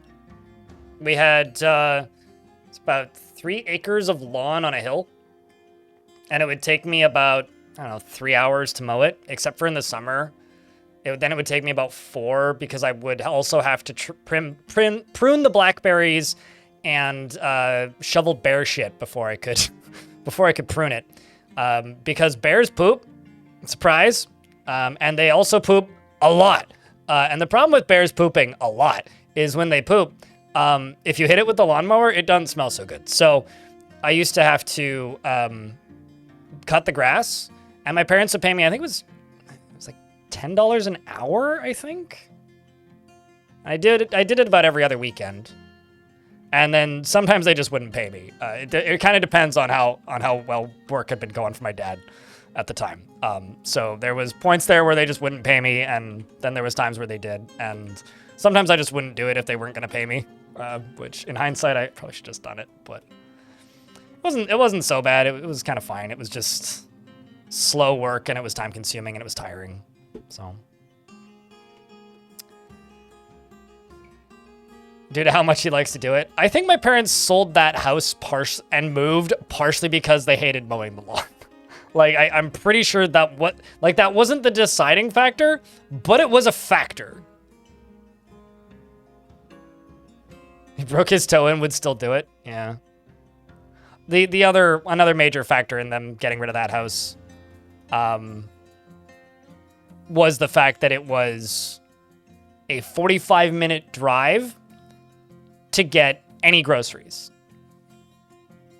So it was like 20-something minutes each way up the highway. So that was one of the main reasons.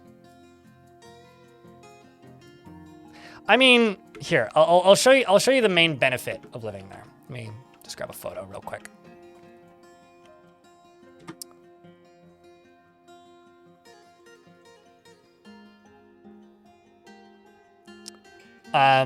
This was the view from that house.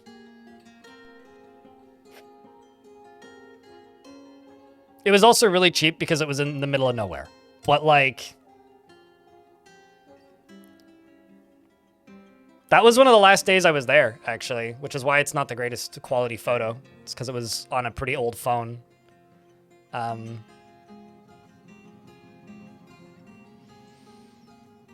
Yeah, that was the benefit of living there. That's the Fraser Valley. If anybody's wondering, that's Mount Baker. It's a volcano. but yeah. I do miss that view.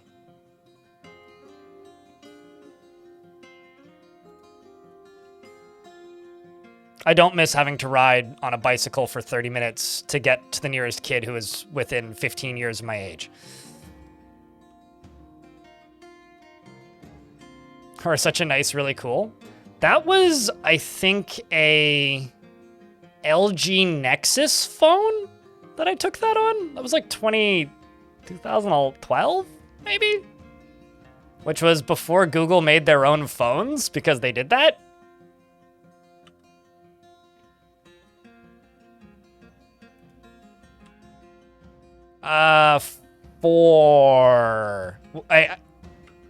No, it was, I specifically remember it was not called the Nexus 5. It was just called an LG Nexus.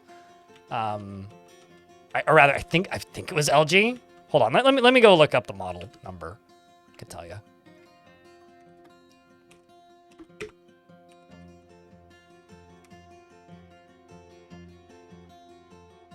Nexus 4. Yes, it was the Nexus 4.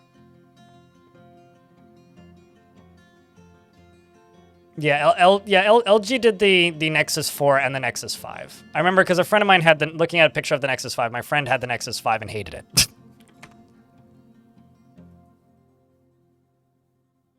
Yeah, that was my first ever phone. Although, I have better old cameras now.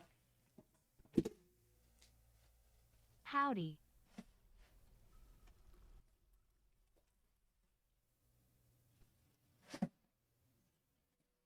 Oh, I don't ever take them camping, so... I have a little point... I can't find it right now. I think it's in the other room. I have a point-and-shoot Nikon and a, point-and-shoot, what's it called? I have 2 little digital cameras. Those are cool. Pocket-sized cameras.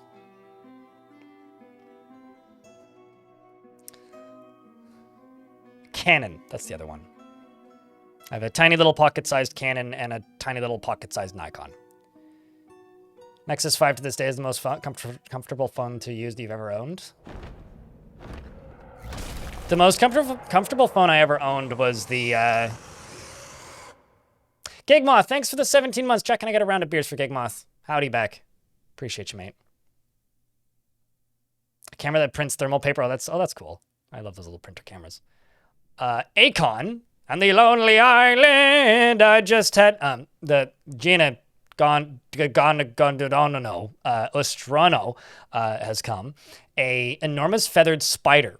Oy. It has a large mandibles and it is slavering. Its clear feathers are long and narrow. Beware its poison bite. That's terrifying. Not a fan.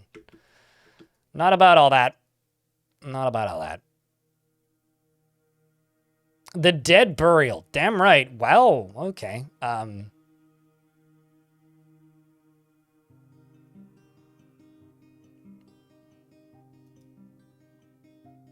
mean, its name is Akon, okay?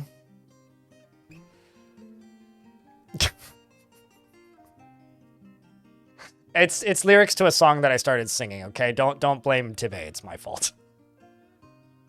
It's literally Lonely Island and Akon. I just had sex is the name of the song. I don't know if it has any musicality. It doesn't have those types of traits, unfortunately. I just had sex. Yes, that song. It's the best 30 seconds of my life. Man, I miss the Lonely Island. Now they just post podcasts. Back when that comedy duo was still active. Good times.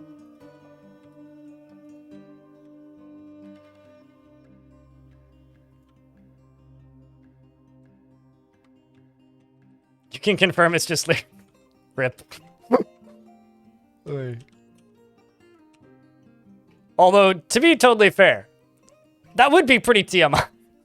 It's like, dude, come on. The dreaded comedian podcast host pipeline. You know, unironically, if Josh Johnson started a podcast, I would listen to it.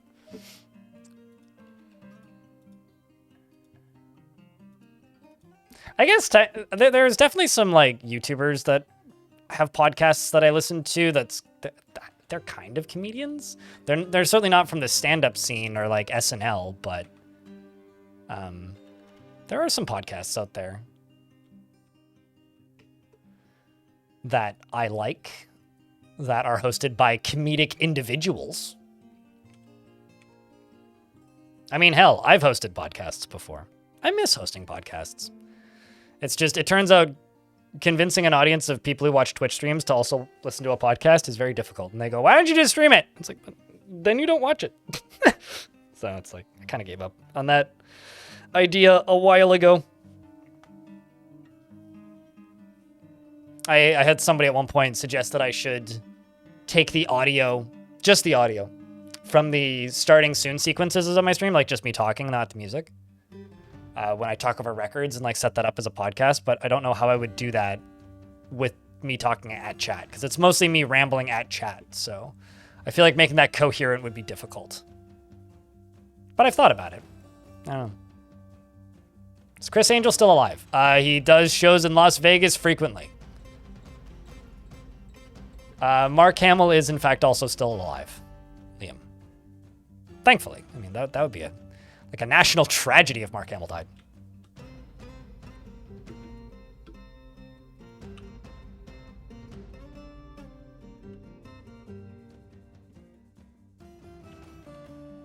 Nika, if you tune into the Twitch streams in the first hour of the Twitch stream, not the YouTube stream, the Twitch stream, I listen to records on this record player and talk about music, amongst other things.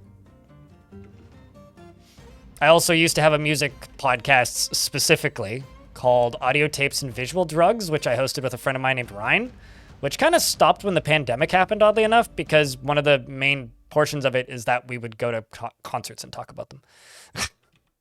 So that show went away. Although the archive still exists on Podbean if anybody cares. Doing all right, Ermaluk. Been back for a couple of days now. Technically, I came back last week, but it's good to be back. Hello, Jetpack Tuxedo.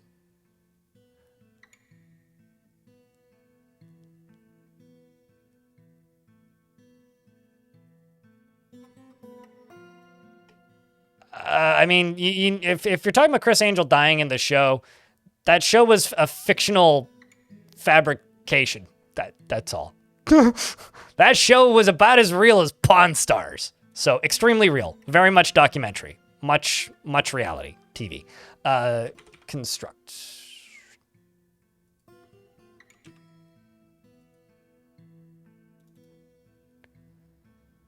Bomb Wreck is throwing tantrum. That's unfortunate. Mind freak. Man, that was a time and place. I like that you are valuing the cultural worth of... So Nika Harper in YouTube chat says, Superman is dead, comic energy to the Chris Angel thing. I like that that statement kind of implies that Chris Angel is worth about as much as Superman. If anybody actually thinks that dude's worth as much as Superman, no.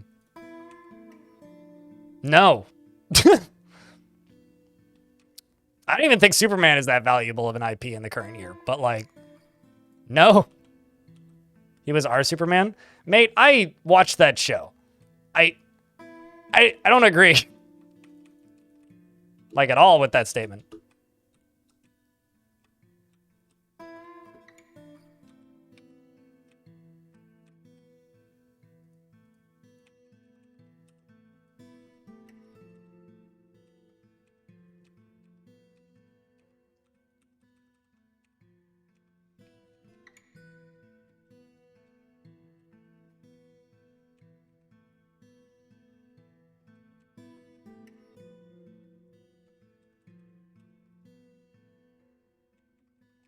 Superman has some good shows now? Oh, I'm sure. There's definitely been, like, eras of Superman where Superman is a more valuable property than others. He's not at a low point currently, that's for sure.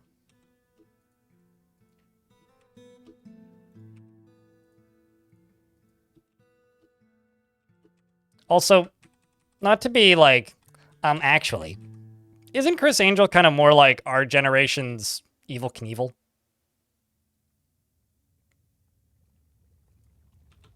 Than anything? Isn't that really what he is? It's like he's much more of an Evel Knievel. No? Okay. I mean, I don't consider Evel Knievel to be particularly valuable either, but... Or is it just a Evel Knievel actually did the shit that he pretended to do, whereas Chris Angel just, like, marketing roleplayed it?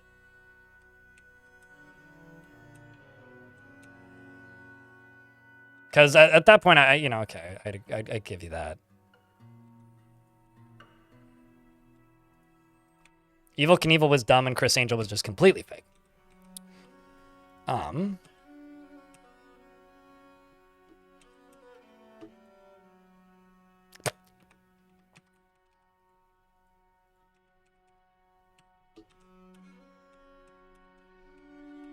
This is hard for me to look at. Our generation's Evel Knievel is superhuman who is a 20-year-old who just jumps into tables and hurts himself for YouTube. Wait, are you telling me that our generation's Evel Knievel is fail blog? Or like skating videos?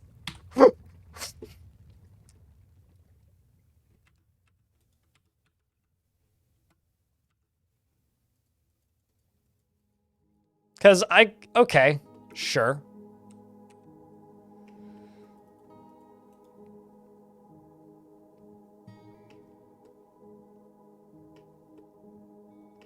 Jackasses are, well, okay, so who is the Zoomer Evel Knievel then? But yeah, no, I agree with that. That Jackass is kind of like the millennial Evel Knievel. Shoutouts to Johnny Rotten, I guess. But like,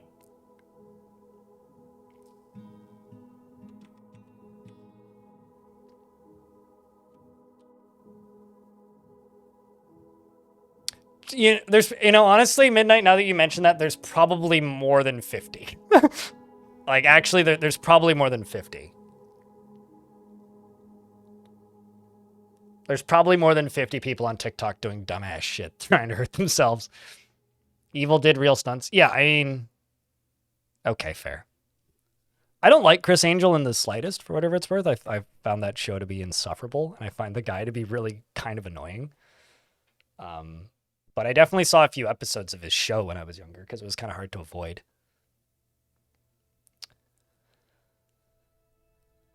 Actually, okay, so you know those guys that like make the videos of standing on a really, really tall building with a basketball and then they go, eh. And then it falls like 100 stories down and lands in a hoop? I think that might be the Zoomer Evel Knievel. Because like, well, it's not quite like physical stunts to the same degree.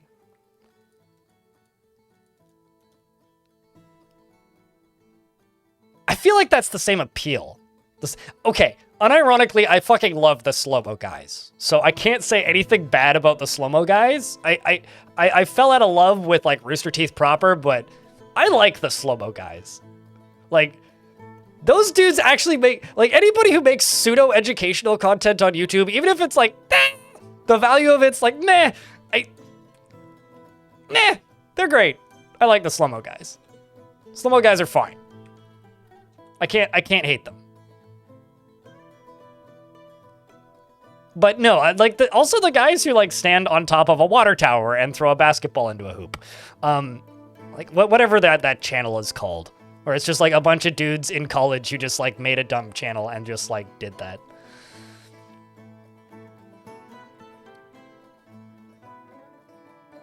I haven't watched the 80s Superman movie in a very long time.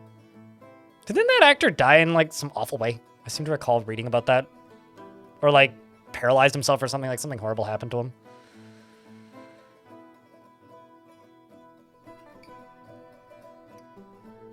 Wait, you know Gavin? Nika Harper in YouTube chat?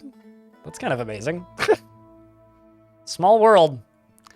The crossover that I was never expecting that I saw recently was when I was watching that video that Technology Connections did about flash bulbs. The light bulbs that would blow up as a camera flash, like the one-use camera flashes back when cameras were a little bit more explosive, and then put them in front of the slow-mo guy's cameras and blew up a bunch of them. I was not expecting that crossover until it hit, because I was watching it on my TV, so I couldn't see the full title. And just started watching that video, and suddenly there's just, like, slow-mo guys on my screen. I'm like, what is happening?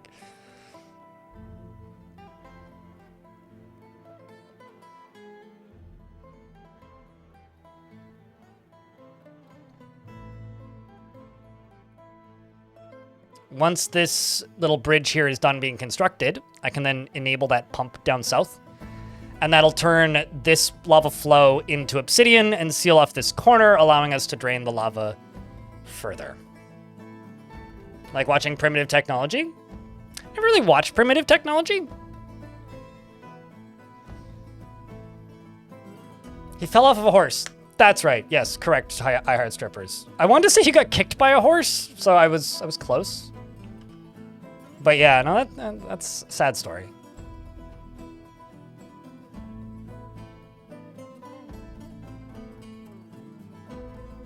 You know what? Okay, so I just want to state this. I think that's kind of funny. There's a lot of things I do on my main channel on YouTube that I just ignore on my VOD channel because I don't need fucking YouTube memberships on my VOD channel. That's ridiculous.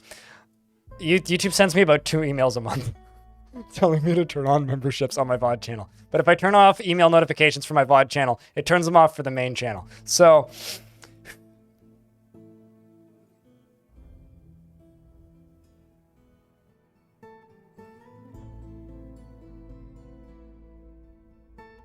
yeah.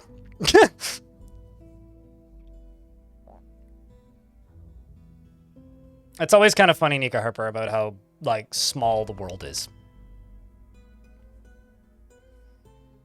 One of the few... This is a fucking small world thing that I was ever able to do was in the bar that I used to frequent back when I lived in my old apartment.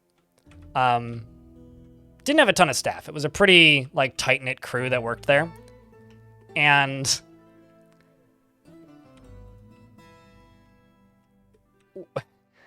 word got out relatively quick of what I do for a living, because random people just be like, so what do you do for a living?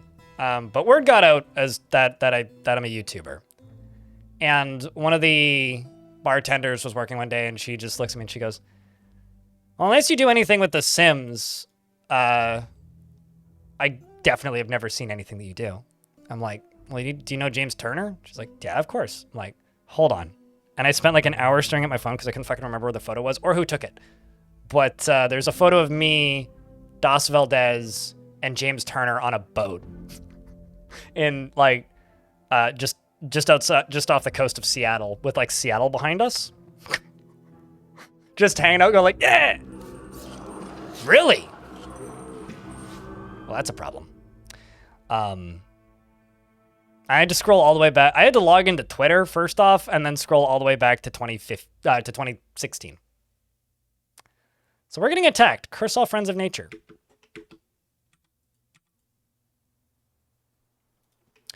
Thankfully, I have war bears at the front door. But I have no idea how big this army's going to be. So the first of them comes running in and is getting absolutely raffle stomped by the bears. The bears are biting and shredding it. Chat, can I get a vile force of darkness, please? Because we are getting attacked by elf-aligned something or another's. And the handless giant slayer is already in the fray, wielding her sword and nothing else.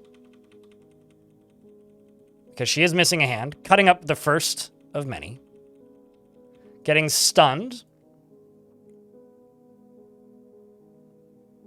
due to colliding with another one of my dwarves. Literally bonked heads with this dwarf. Thigh cut and bomb rack here collided heads, and got mutually stunned. Now they're killing the other dude right there. Also, let's just go to pets and just type in cage. Just butcher all these because I totally forgot to do that. Well, I guess we're at war with the elves now.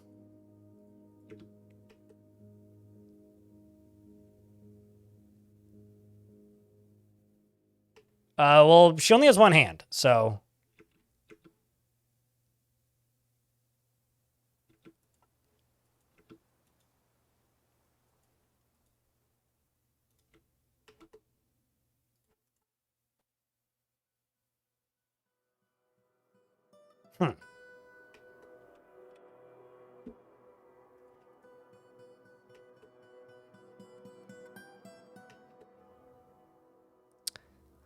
I suppose it's time to leave them both on no orders and take them off duty, because I guess that's all of them?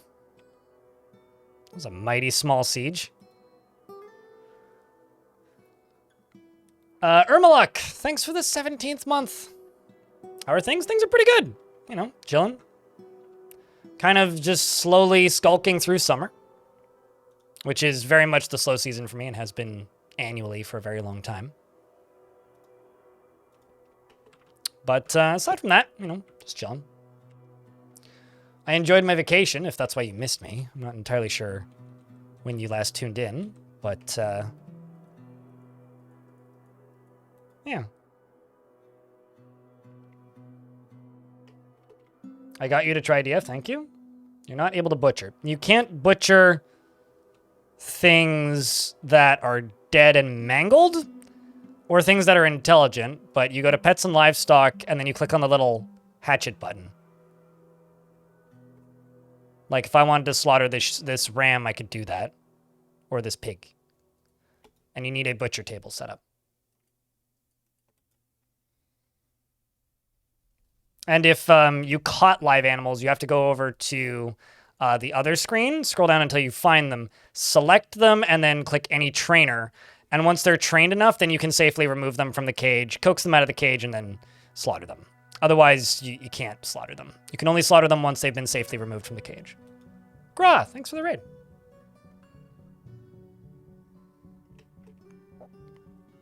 Yeah, can I get a round of burr for Gra? Hey, Elfie, can I get a shot for Gra, please? What were you up to today, folks? Were you spaceshipping or Caves of Cudden or something else in? I know that you guys were astronauting relatively recently.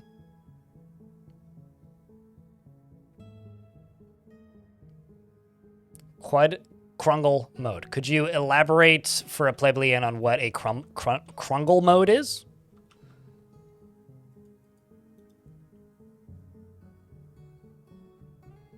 Because I am not aware of such a thing.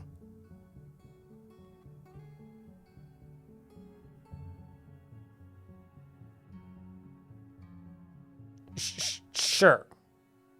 Not Krundle, Krungle. It's like they got the D upside down.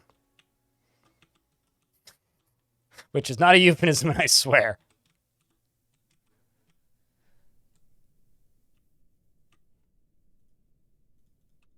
Kind of got a lot of tantrums happening.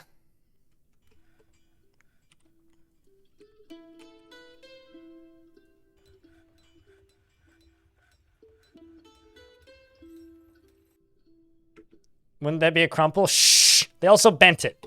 All right?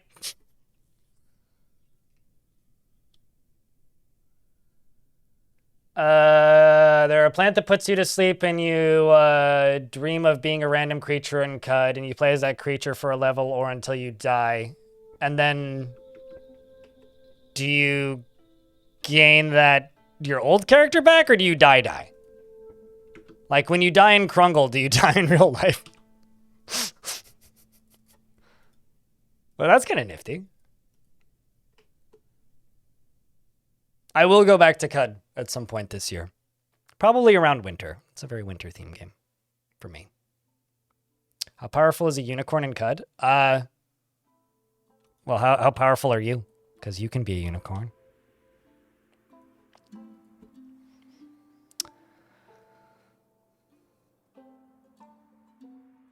It's too much for your brain? That just means that you haven't put the time in to learn it yet. Don't insult your own intelligence. I'm sure you could absolutely play it. It's not actually that difficult. I mean, it's very difficult, but it's not that hard on the old brain noodle. If you can play Dwarfs, you can play CUD. It's just a different kind of learning curve.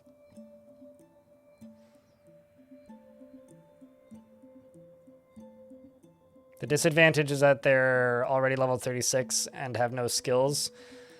Ah. They're level 36 and have no skills. Oh, that sucks. It's like my old stoner neighbor. Except I think he was 38. And lived in an apartment that his dad bought and paid for and gave to him. And then complained that he had it hard in life. You know, and then smoked his weight in weed, I think, in every 48 hours, and watched war propaganda and yelled about things incoherently. But had a disabled cat who was adorable, so I kind of don't hate him.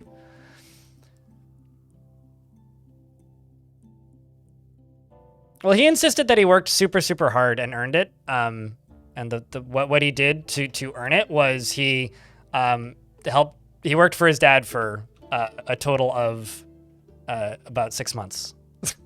And then his dad also bought him a $100,000 car. And paid him a salary to live there. But that, you know, it's called having rich parents. Here we go. More obsidian go psss. And it begins sealing off.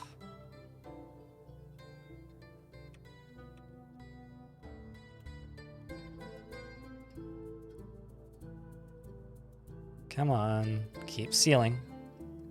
Keep sealing, keep sealing off. Let's just get more obsidian into this hole here. Excellent. There we go. Just gotta get one right there, like right now, sir, please. Oh, that makes sense.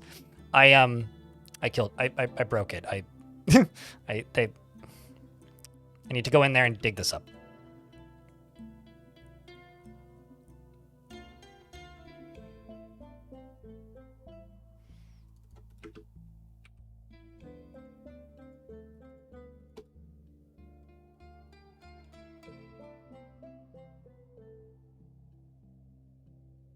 Subsisted on credit card debt, so you had food and cold clothes. My parents bought a house somewhere when they were young that was very low in value, but in the middle of goddamn nowhere and hard to get to, and by all counts wasn't ideal. Then they sold that house, and then my dad went to school and got a degree in music, and then they realized that you can't make a living playing music or teaching music. So then he went back to school and retrained as a tool and die maker, which was great. And then that entire industry went to China. So then he went back to school again and retrained. And by this point, we were living on student loans and desperately trying to not, fail to pay off a mortgage. So it was, I think if my parents made some different decisions, which hindsight's always 2020, we would have been actually very stable and done quite well. But the reality was, nope. Yeah, there was like a good 4 years there where we ate nothing but lentils and like pasta and canned pasta sauce and rice. And we straight up had a Christmas where we were living on food stamps. So like it was tough times. It was rough. Now my parents are doing really well because eventually they finally like sorted shit out. My parents went to university because they both worked 2 jobs whilst in university, and my dad slept in his truck. So like, yeah. Where was I?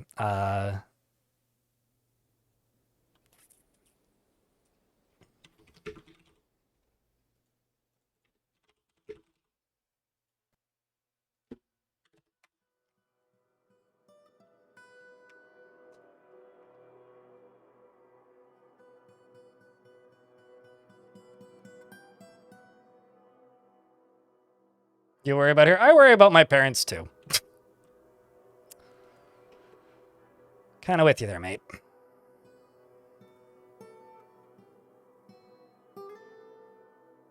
Can't trust people who haven't been broke before. I lived off of about $1,100 a month when my rent was about $1,000 a month. Well, I was rent plus bills. So my rent was like $800 at the time. And I was paying, you know, for other things outside of rent. And, like, you know, basic existence and whatnot.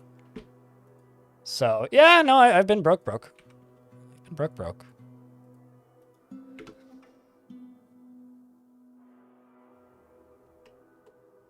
I think you can trust people who haven't been broke. I think you can trust people who are self-aware who have been broke. I think that it's definitely possible for people not to be self-aware enough to realize their own privilege, I guess. That's maybe the way to put it. I think it's a personality thing. But then again, I think that there are people who are broke that I can't trust. So, you know, like my old drug dealer. Back when I used to buy weed from a dealer. Although he did have a GameCube, so that was okay.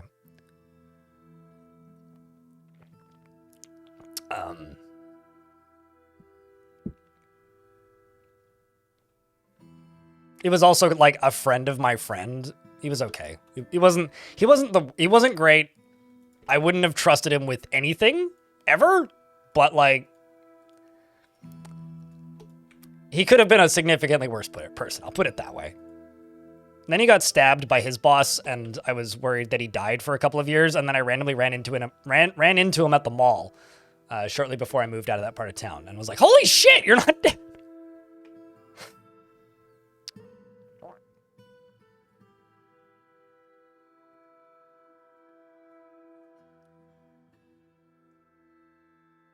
And what was even weirder was his old boss was a regular at the McDonald's that I worked at after I stopped buying from him.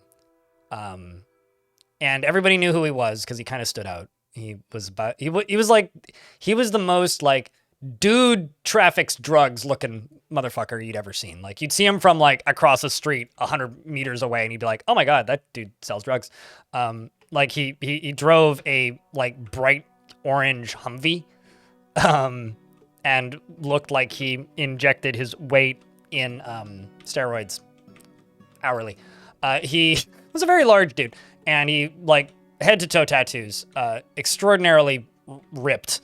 And the scariest thing about him is he would show up in the McDonald's at like, I don't know, 3:50 a.m. And then he would order 2 Big Mac meals and 2 McGriddles on the side. And he would ask us to make him the Big Mac meals and then would stand on the side and wait. And then he would order the McGriddles on the side. Or then come and collect the McGriddles on the side. He wanted them all at once, which was kind of a pain. Did he have sunglasses? Yeah. I mean, of course. And the best/worst part about him is that he would, anybody who's familiar with the existence of McDonald's in Canada probably knows what Ronald McDonald House is. It's like McDonald's tax deduction scam, charity, where they basically help kids with cancer. Like that's actually not the worst of the corporate charity things. He would always put like $500 in it. He wouldn't do this every day. He would do this like maybe once or twice a week. And he'd just take out like a wad of hundos and just be like into the dono bin. So, like, I don't know. Weird dude. I wonder if he's dead.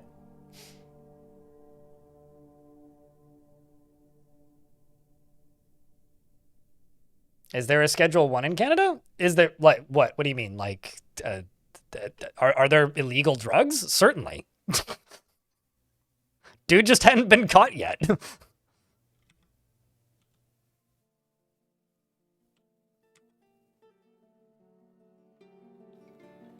Tax form. Maybe? I don't do my own taxes. I pay a lady to do my taxes.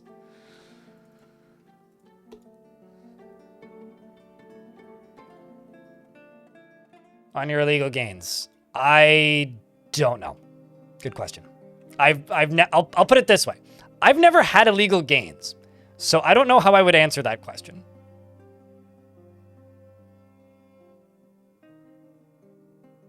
Right. That seems like a bad solution.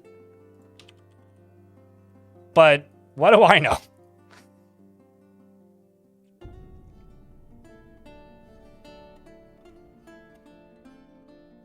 The IRS wants their money? Fine.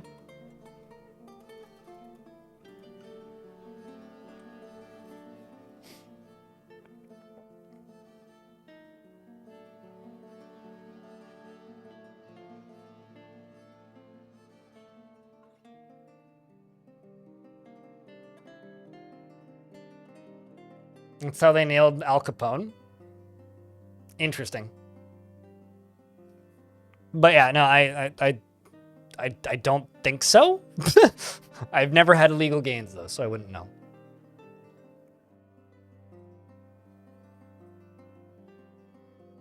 Yeah, the corner doors is to what's the word? The corner doors is to slow down the flow of lava when they go to run through it.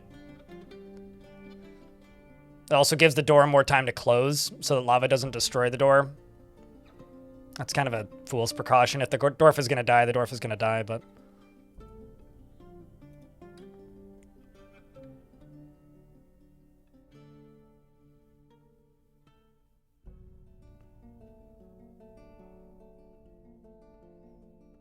In this case, it's the water that's going to come pouring out pretty quickly.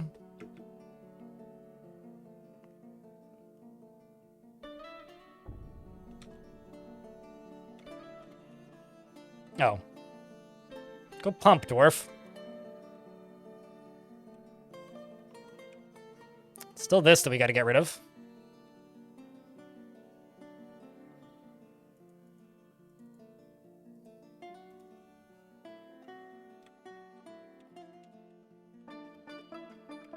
Who's coming to pump?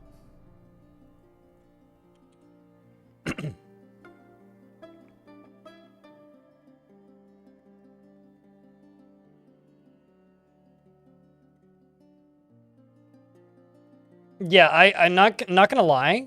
I've done my taxes and looked at the forms for years. I've never had to bribe another company. So I've never been in a situation where I would need to fill out that form, if that form exists in Canada. So I'm sure that you could figure out with an internet search if Canada has one. We might. Whichever I fancy. Okay, this one.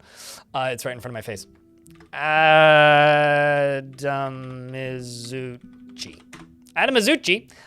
She has a eldest son named Little B who died. Rip. And Storm Pup, her youngest son. And her other eldest son who's also dead. So her two eldest are dead and her youngest is alive. She is sloppy with her living space and she has a noticeable lack of perseverance and she doesn't go out of her way to help others.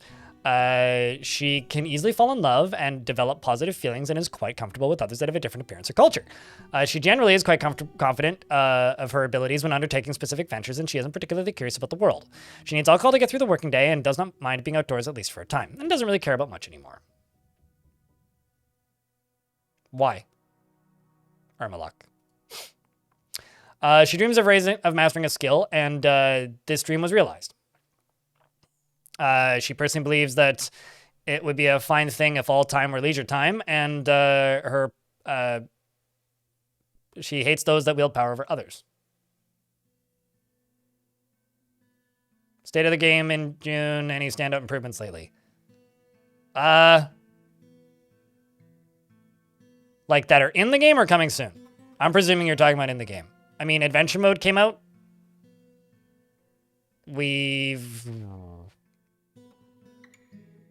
Dwarves no longer lose their bedrooms when they leave the map, but there's a bug with that now, which is kind of annoying. Trying to think. The last major patch was when Adventure Mode released. A lot of visual updates in the last year. But I don't know when you last played. So when did you last play? So I can give you like an actual response to that. Also, we're in an ad break now. Anyway, this dwarf, like Scabbro, Electrum, and Blue Jade and Clear Glass, Black Tip, Reef Shark, Parchment, Crescents, Low Boots, and Ballista Arrows, Winged Phantoms for their horrifying features and the words of the Golden Gorge and the sound of the Cobalt Boulders and the sight of the Diamond Mines and when possible prefers to consume Stoat and One-Humped Camel Cheese.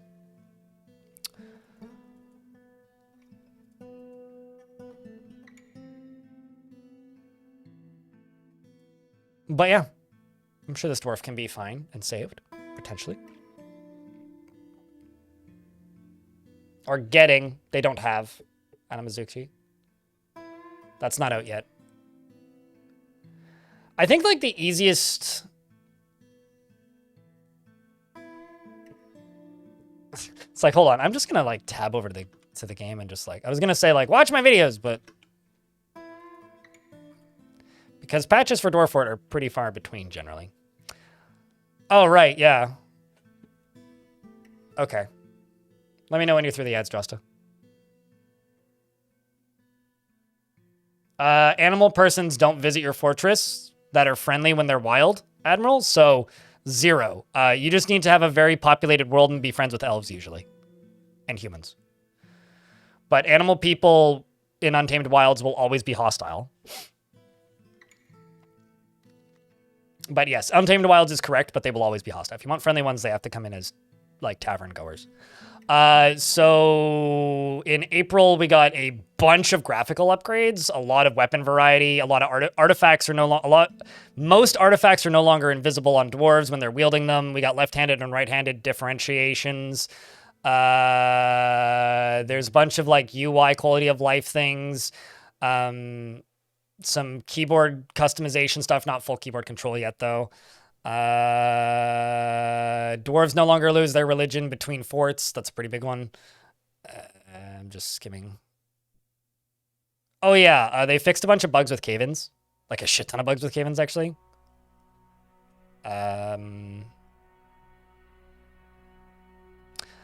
They fixed the coffin issue where skeletons remain visible. That was fixed. Skimming.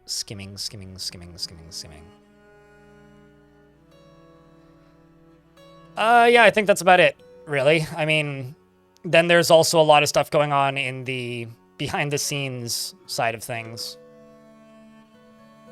So, you know, slow, steady is the way.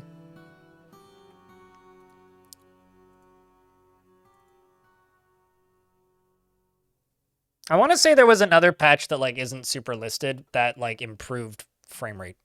Because the game runs better again. But that might also just be me. But I'd say it's been a lot of, like, small graphical improvements. Like, the portraits got a lot of variation added. If I turn this squad on so you can see their weapons... like, this is a artifact weapon sprite.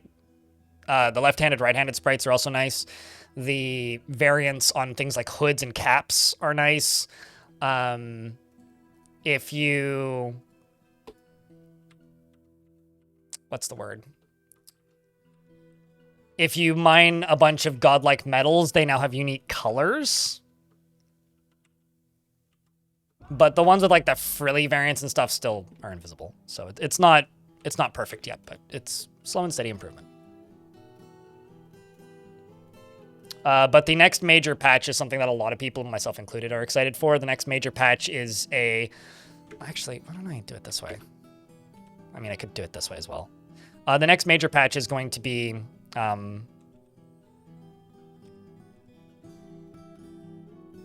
The next major patch is going to be the siege rework, so sieges are getting completely redone.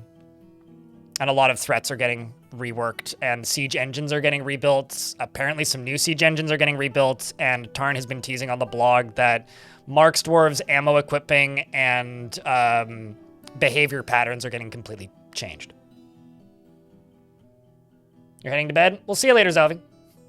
I don't think I've seen anybody under the age of 50 say, hey, squad! That's very much like high school gym teacher energy. But take care, dude. See you when you see ya.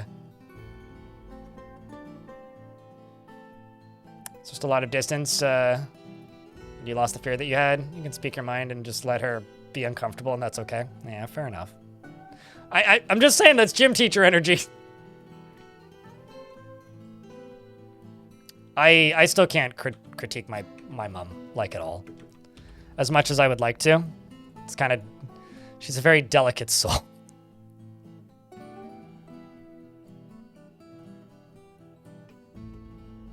I really need a change for underwater things to make it easier to breed them.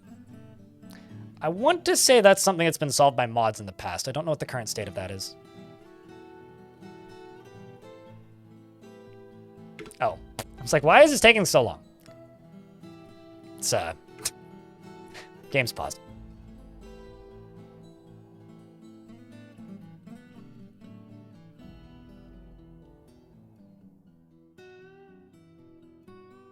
Is there anything in particular you're waiting for, Drosta, or were you just curious?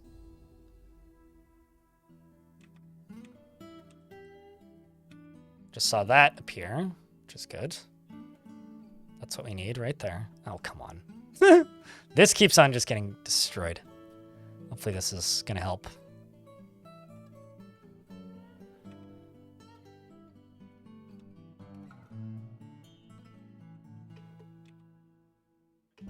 Here comes Dwarf.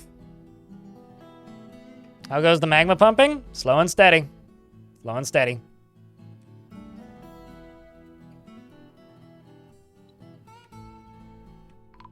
Slow and steady.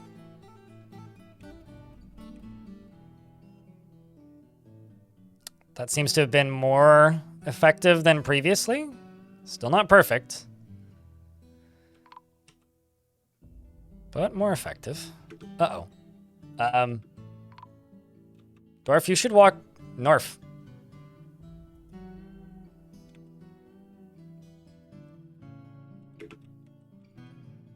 And you should stop pumping so that dwarf can leave.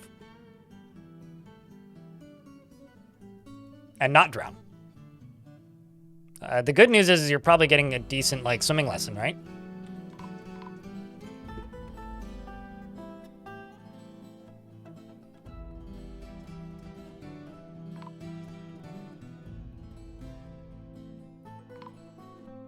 There you go, Dwarf. Please leave and pull that. Then I can lock this once you're done.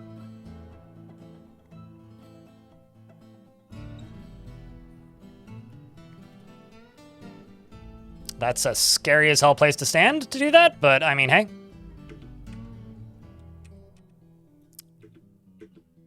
Well, shoot. I respect you, Dwarf. Very much so for managing to walk that way and pull that off. And also that's sealed off, which is what we need, which is very good. Now it's just this. So I can start filling again. We actually managed to seal off everything that we needed to seal off with that. So now that that dwarf can leave, probably just plonk that, a wall piece down right there and go back to pumping this.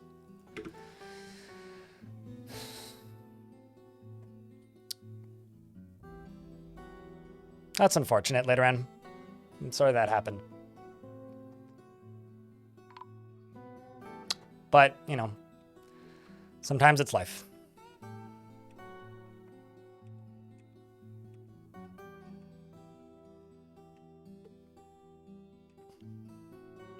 But this is all going to drain, not lower than this, but this will help this whole thing drain significantly quicker. Because all this is sealed off. And now I can pump water into here, which will turn it all into obsidian eventually. One piece at a time. Because you're currently pumping. Although some of it is going to go back into the caverns, which is a bit unfortunate, but it's all just flowing down into here.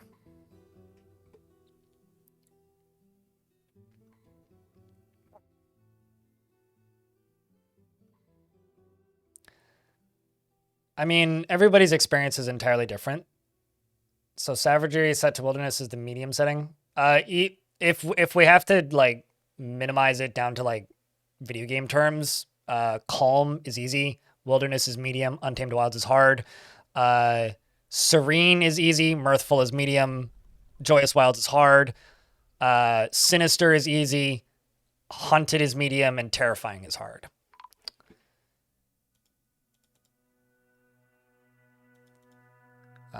But I know everybody's experience with their parents are different, but I'm at a point with my life where my parents weren't perfect. I'm never going to say that they were. But they tried their best with what they got. And I'm lucky in that they were never mean. And especially as an adult, they've done quite a bit to help me.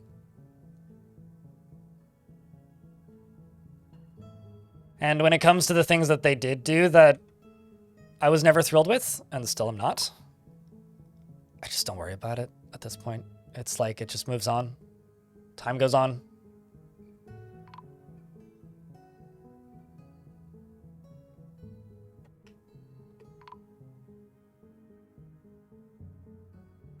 Time goes on. Although, one of the best things I ever did with my parents is I moved out. I told my mom this once and she looked like she was going to cry. It's like, well, the best thing I ever did for my relationship with my parents was that I moved out. Truly. Because, like, I fucking love my dad. My dad's great. I can spend about 72 hours with him before I want to kill him. It's not quite as bad with my mom, but, like,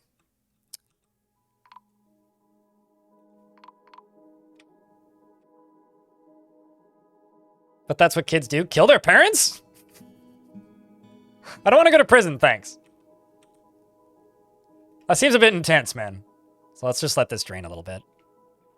Because this whole area up to, well, actually not this whole area, but a large portion of it will drain.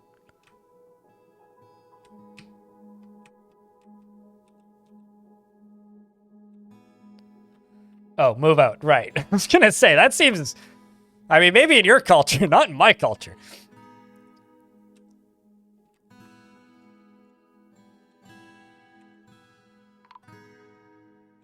But yes, no, I do agree that kids move out.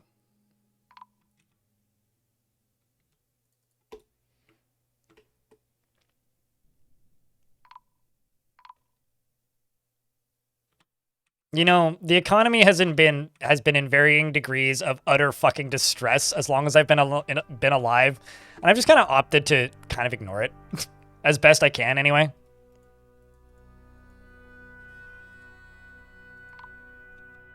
Like, the economy wasn't great when I first moved out. The Canadian dollar was fucked. And while it's gotten worse in some ways, it's gotten better in others. But I also live in Canada, and usually when people are referring to the economy, they're not referring to Canada, it turns out, so. Money is fake anyways. Well, okay, money is fake, but food isn't. And using money, I can get food. So I agree with that statement to a point.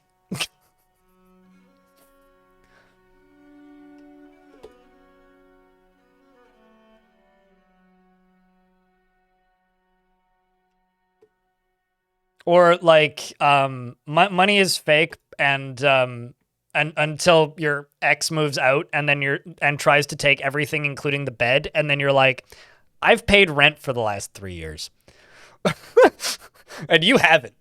So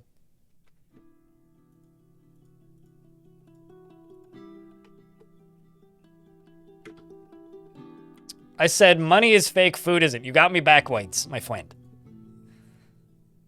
You don't need food? I mean, maybe you don't. I'll take yours if you don't need it.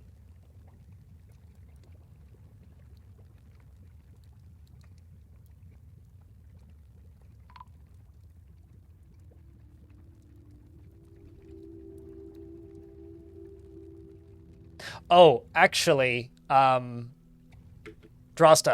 I don't know when you last played, But was this in the game when you last played? Okay, well, there's nothing I can build there. Was this in the game when you last played? Diorite blocks. Use last building material, diorite blocks.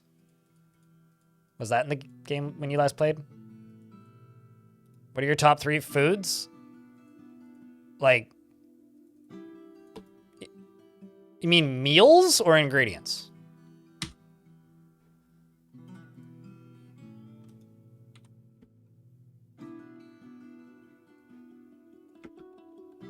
Because if we're talking like ingredients, the answer is going to be different than if we're talking foods. Well, that's 2 very different things. Between meals and ingredients. Probably green beans are up there. Lamps TV, thank you very much for checking out a gift. Appreciate you. I'm a big fan. This is not DF hack. This is just vanilla. You were last here when you went to Victoria for a concert? When I went to Victoria for a concert? Was that before or after I moved to Victoria? Because I live in Victoria now. Hold on, let me just check your chat logs. It's actually easier for me.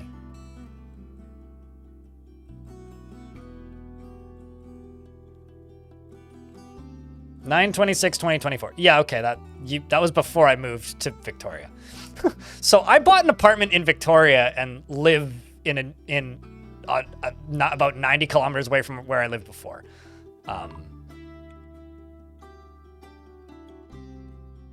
I've had a busy couple of months.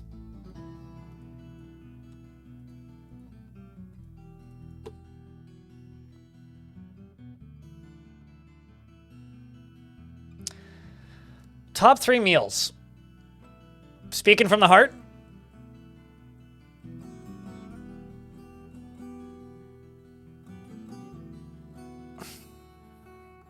Eggs Benedict. Grilled cheese sandwich.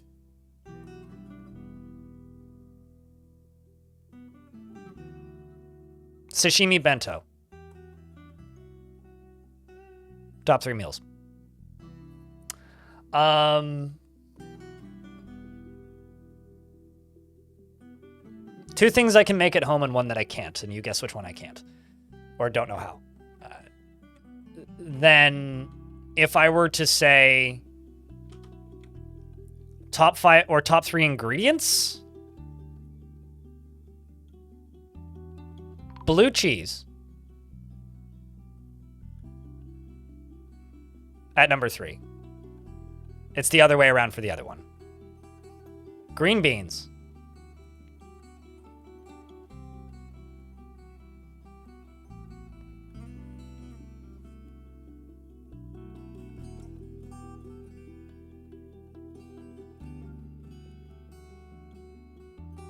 Don't make me pull out the grilled cheese rant from Reddit.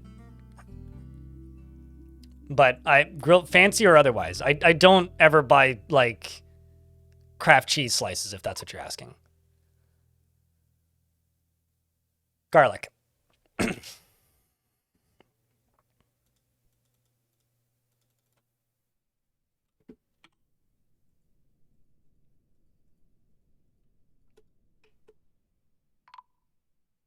I'm not gonna lie, it was pretty close between garlic and onions.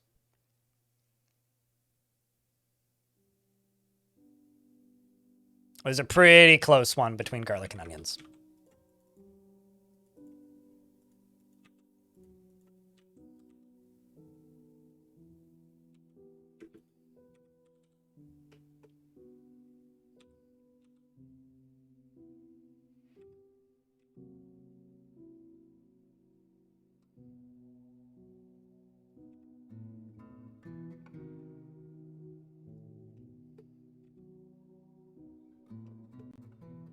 Garlic, onion, tomato. For me, well, actually, I mean, for me, it's a very close tie between green beans, garlic, onions, and tomatoes and beets. It's a very close tie between those 3. Very close. Like, extremely close.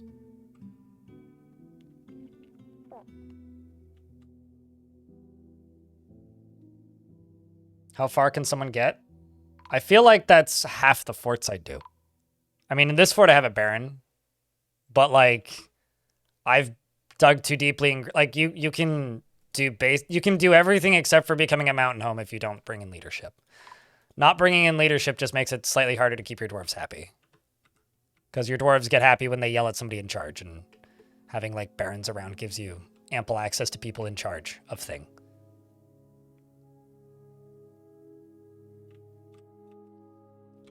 Garlic and onion is definitely in there. Yeah, I mean that's kind of where what I'm thinking. It's literally this spot right here that's kind of being the death of me. I need like a lava pump down here.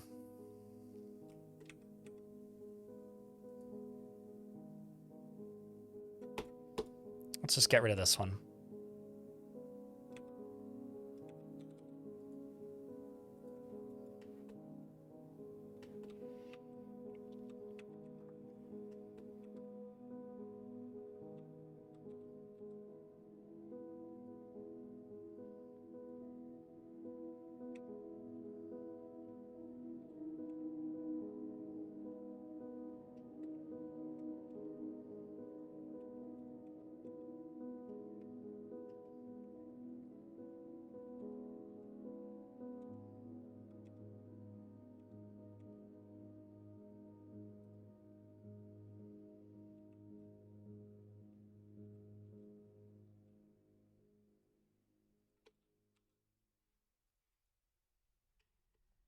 Actually, maybe should leave this one, get rid of this one. Because then I could go down to like maybe either here. Well, actually, I really just need to go down to here. I need to pump out basically all of this. More or less like all the way along a line here and along a line here out this way. To continue draining stuff quickly.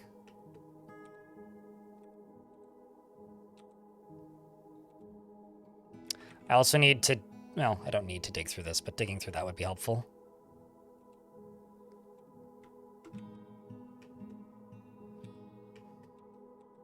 This is so confusing to look at, I'm not gonna lie. So it's probably confusing for you guys to look at too, so I'm sorry. Well, see you later, Irmaluk. Yeah, it's nice. It's been nice. I'm much happier these days, Rostep. One could say calmer, maybe?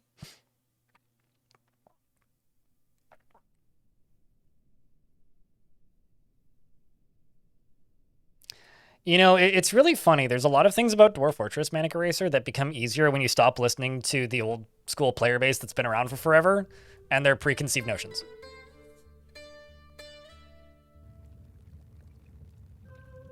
I mean, my living costs are extremely higher. I like tripled my living costs to move. So I'm doing fine and will be fine. But like there's a bit more stress there. It's not island tax, it's homeownership tax. It's actually not that much more expensive to live on the island. I mean, some stuff's more expensive, but it's also nicer. So like takeout's cheaper where I used to live, but also I would have to walk for 45 minutes each way to get takeout. I could walk a block up the street to a nice restaurant now. Whereas the food there is more expensive, but yes, at least I get equity. This is true. And also, this is just a humble brag, but I learned the other day that I have the second biggest apartment in the building, which I didn't actually realize until yesterday because the penthouse suite went up for sale and it was smaller than mine. I was like, what? I'm not the third largest? Excuse me? It's also a really small building, so it's like 24 units, including mine.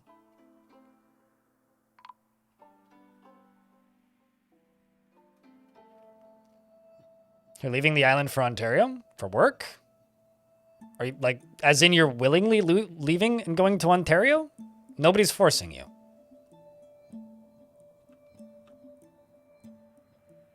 Well, Godspeed. Best of luck. It's a terrifying thought.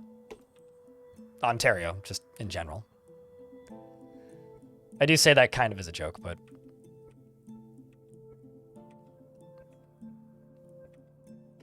You wouldn't go that far? I guess it depends on where you're going in Ontario, actually. There are definitely nice places in Ontario. There's also some places like London.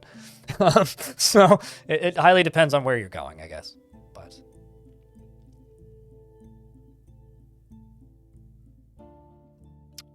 there's more than one song about it. Ottawa? Okay. Well, if you're going to Ottawa for work, that makes sense.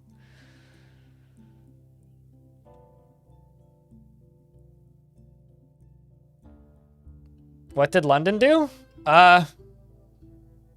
It's Canada's Austin, Texas. It's Canada's highway city.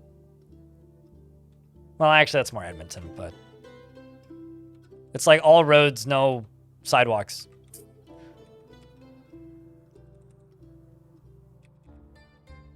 Does it actually have a way to drain? Is that the only way for it to drain right there? That's a problem. Okay, well.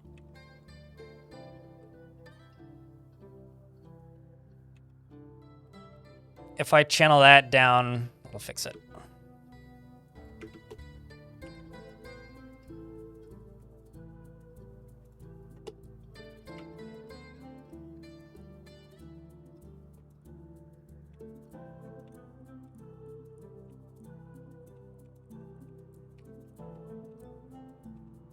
I'm gonna have to do some really big cave-ins tomorrow, probably. Like really big cave-ins.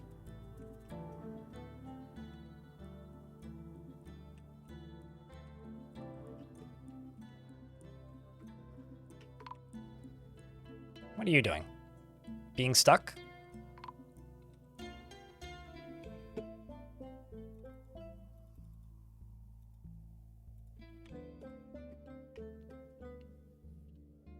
Also, when I'm talking about London, I'm not talking about real London, I'm talking about fake London. I should clarify that. I'm talking about London, Ontario, not London, UK. Never been to London, UK. It could be lovely, could be awful. I wouldn't know. I'm talking about London, Ontario. You know, like near Kitchener? Thanks for the Prime sub. Welcome back, Drosta.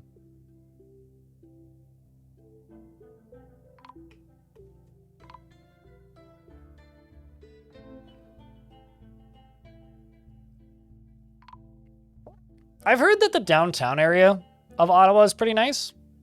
It's just a matter of, can you afford to actually live in Ottawa? But I don't know. I've never been there, so actually I couldn't say anything. All I can really say about that part of Canada is that the Toronto airport fucking sucks.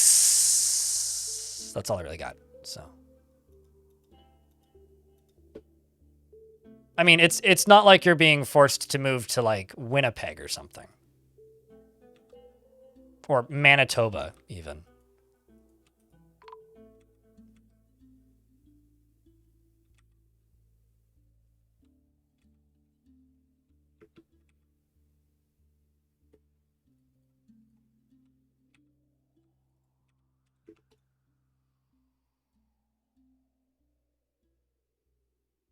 You know, honestly, I just feel bad for Toronto.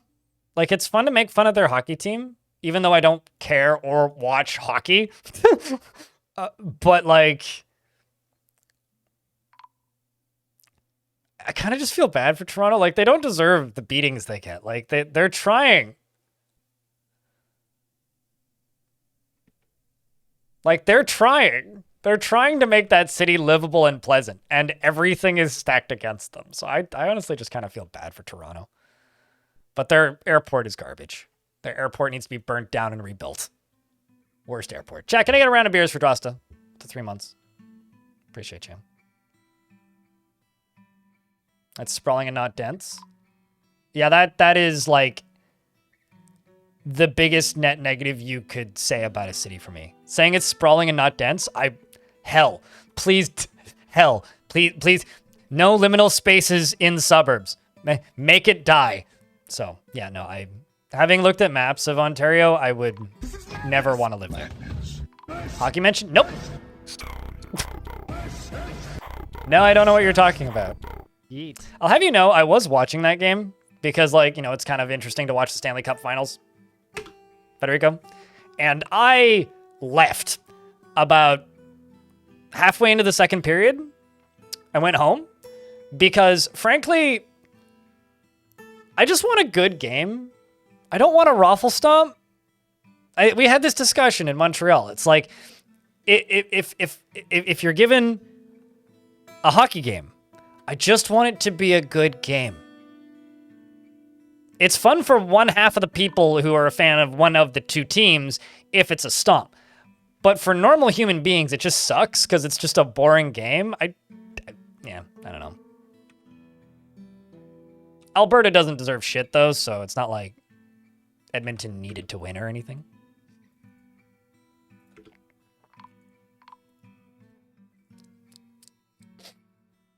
But, like, no, seriously, like, the games that we watched when we were in Montreal, that was fucking great fun. Like, that was a great time. I would do that again. That was fun. Those are fun, tight games.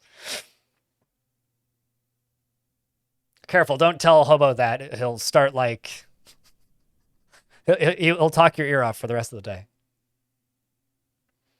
For reference, Hobo in chat was in Montreal with me when I went to go see Formula One recently for my vacation.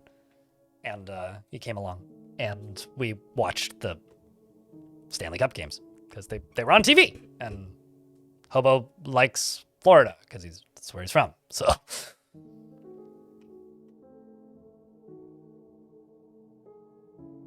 Toronto is really nice and just super expensive. You know, there's two things that I never will fully understand about cities being expensive. Yes, there are cities that are expensive, but find me a city in North America that isn't expensive downtown. The key is it expensive, and can you live without the things that make it unaffordable? It's like, I wouldn't be able to afford where I live right now if I owned a car. Which is why I moved here, so that I could ride a bike literally fucking everywhere where the weather's mild as hell.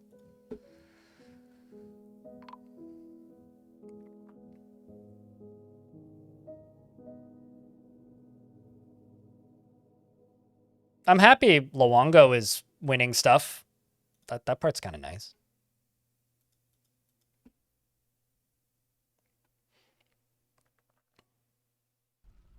For a while there? Mm-hmm. It's kind of over now, though. Mm-hmm.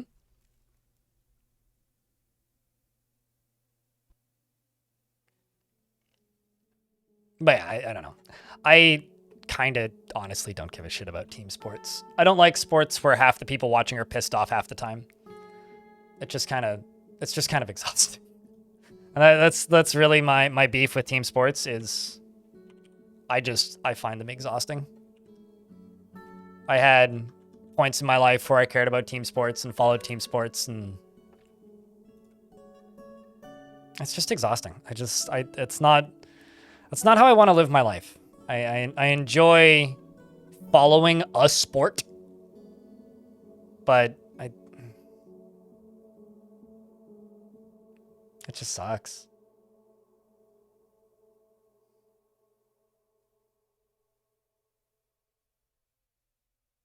That's it. That's why I don't really watch hockey.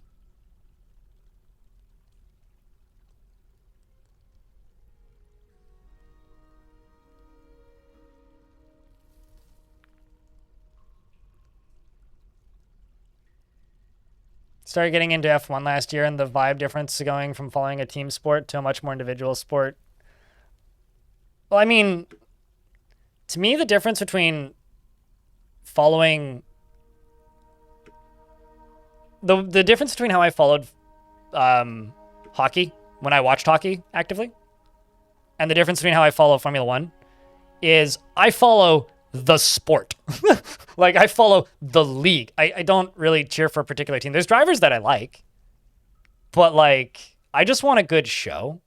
And going to a sports game, unless you're watching like Middle League baseball, where like the most that happens is grandma gets mad and yells and throws a cucumber at the crowd. I don't know, maybe a Cheeto or something.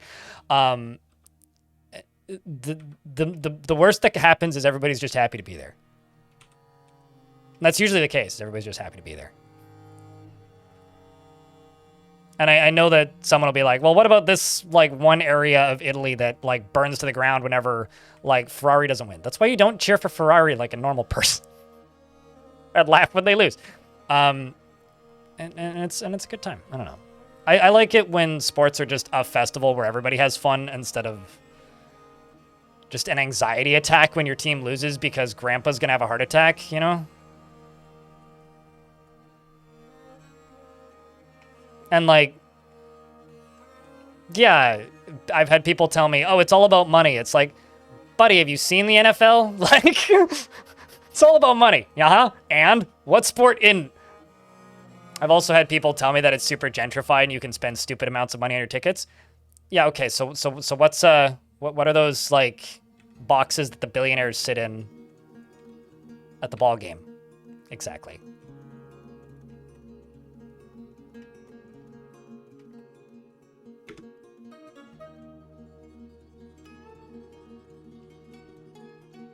I think the problem is Formula One can be absolutely egregious, but Montreal is still kind of affordable, aside from the fact that you can't get medical coverage unless you were born in Quebec. So, you know, Montreal has its problems.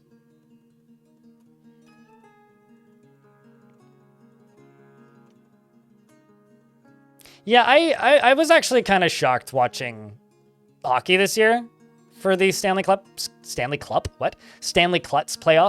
Stanley Cup playoffs. Just because of the amount of advertisements they have.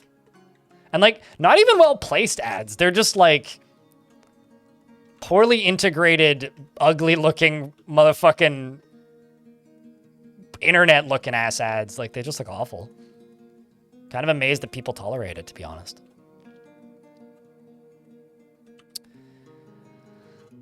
But, you know.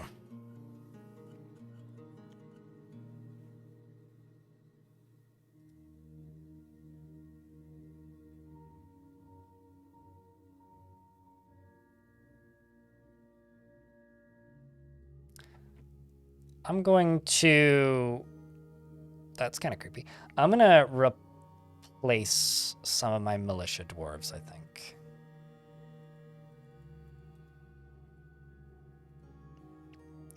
By that, I mean... I'm going to build up a new squad and swap them.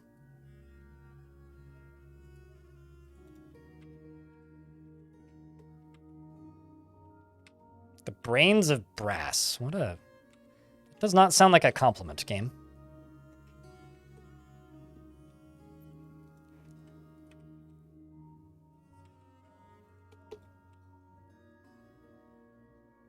Looking for dwarves who want martial training. Let them go martially train for a little bit.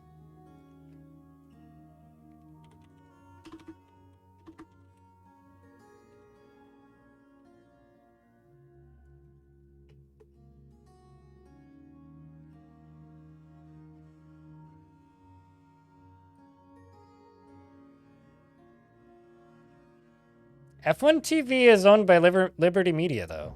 What? Unless Liberty Media is also ESPN, which I didn't realize, but...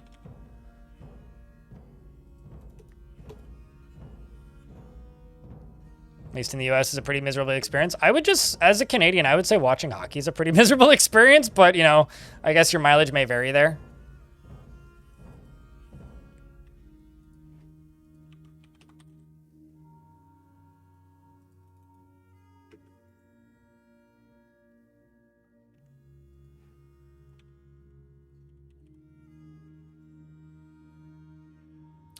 You've been able to engrave built floors since the game came out on Steam. When the game came out on Steam, it became possible to engrave built floors.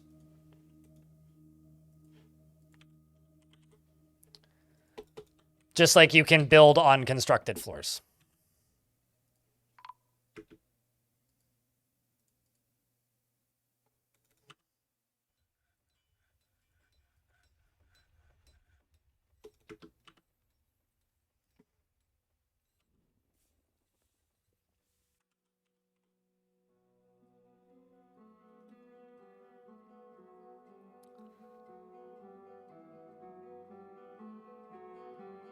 Yeah, correct. Jetpack's tuxedo. No. I was gonna say, like, that's news to me, but although Liberty Media is far from perfect, trust me. Far from it. The Farmer Guild now needs to be grand, which, wasn't it already grand? No, it's basically grand.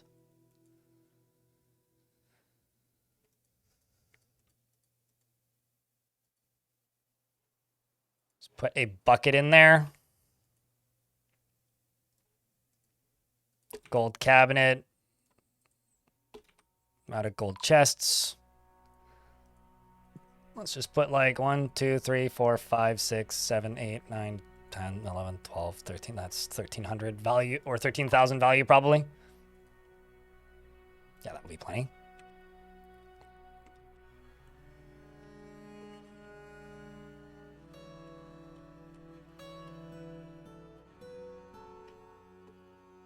Dwarf is just constantly getting yelled at by unhappy citizens. Okay, so while the basement is working, my Baron needs a tomb.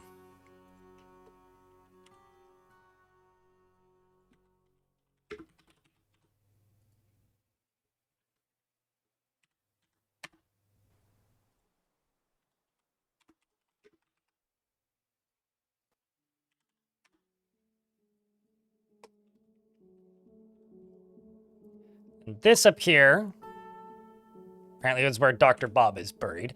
Let's do platinum coffin, sarcophagus. So I should have enough platinum to do that.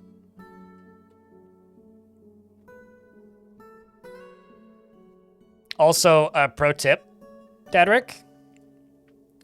If you engrave the floor while the game is still paused, click on that spot. You can specify what they draw.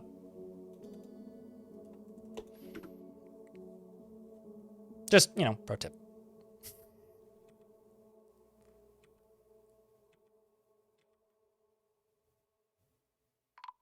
No. No, I mean, I'm pretty sure. Oh my god. I wonder when that dwarf ended up in there. I'm pretty sure that the UK doesn't have access to any streamed F1. I'm pretty sure they only get Sky Sports. Somebody could correct me if I'm wrong, but I'm pretty sure that's the case.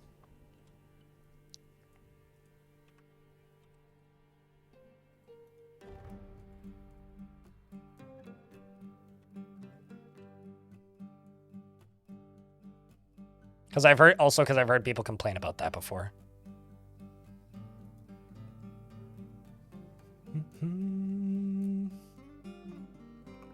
You had to VPN for F1 TV? Yeah, there you go. Unless you have a dodgy fire stick. I like to dodgy the rules with the fire stick.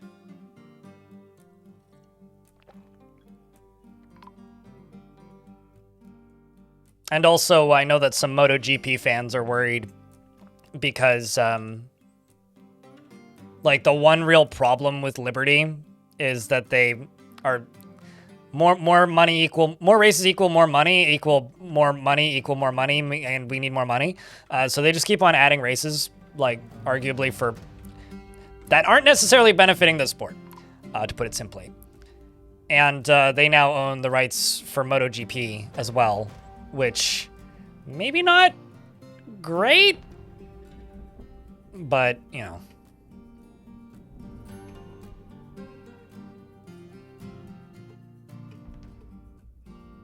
Looks like they also own Live Nation. Uh-huh.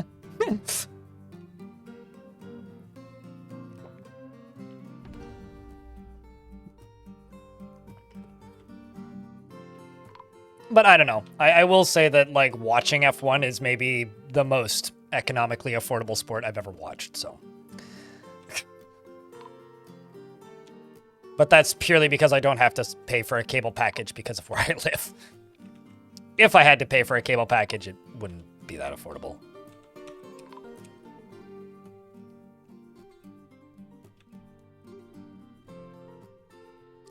kind of want to stop this dwarf from pumping this. Just see how much it drains.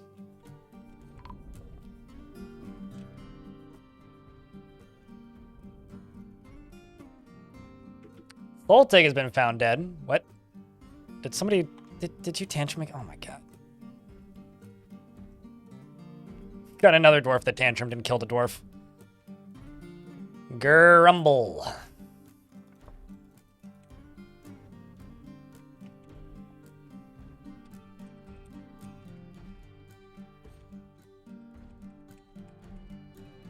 Yeah, but then you'd have to watch MLS games. Like, who hurt you?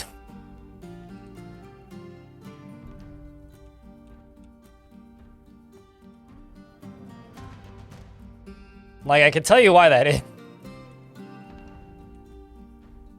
Not paying that money means you don't have to watch MLS.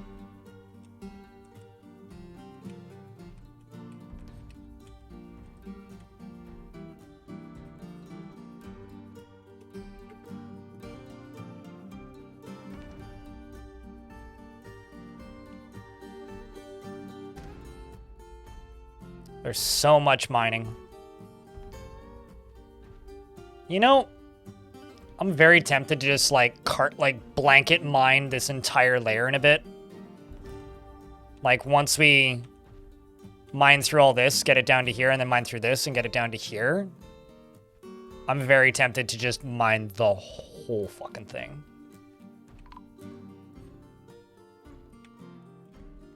I mean, I could even start like right now.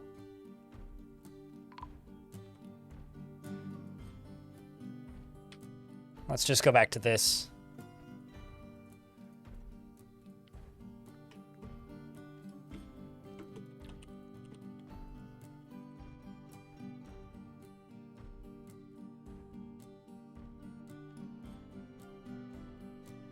Keep the miners busy? I mean, it'll keep them busy, all right. I could also pretty easily make a minecart route to transport boulders up.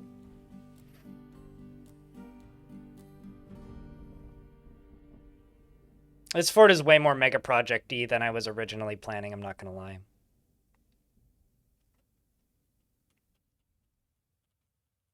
Carpet bombing hell. Yeah. I mean, this may end up being a hell invasion fort. I wasn't planning on making this into a, like, long-term mega project, but it's starting to look like that. Yes, because chat stops watching after... Well, chat loses a lot of interest after about 5 or 6 streams. And after about 10, it's basically just the regulars that tune in of a fort in particular.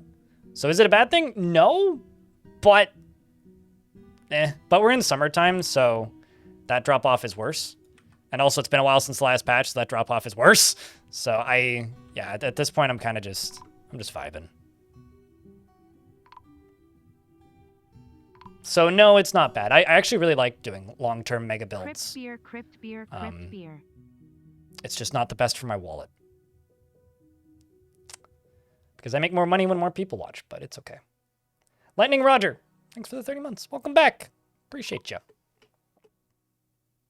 I'll say this. Whenever they add the sprites for the Forgotten Beasts, we're going to do another Forgotten Beast catching fort. That's when we'll do the Forgotten Beast fights. I'm not going to go back to that old one because the frame rate was terrible, but...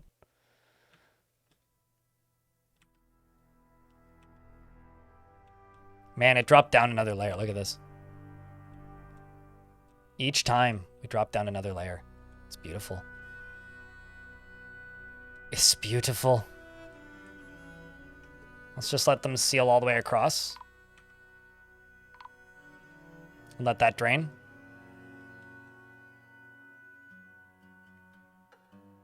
I mean, I'm always holding out for the next update, but it depends on what's in the next update. I will play this fort until I get tired of it or it ends.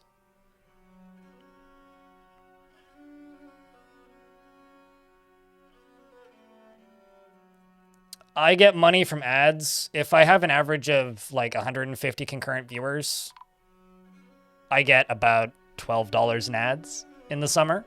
If I have an average of about 200, I get quite a bit more than that. Did a bunch of dwarves just die?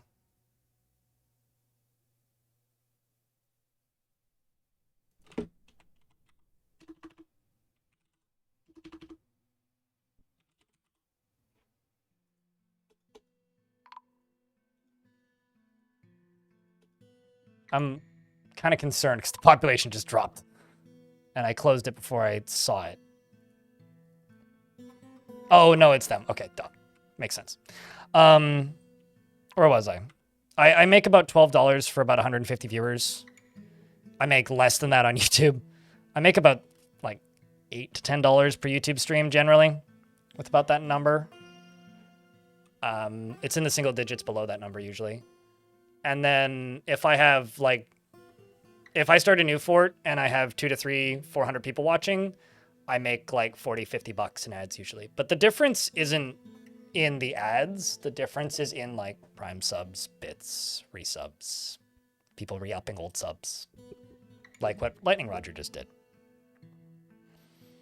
How to drain lava? Very slowly and carefully. And off the side of the map, actually.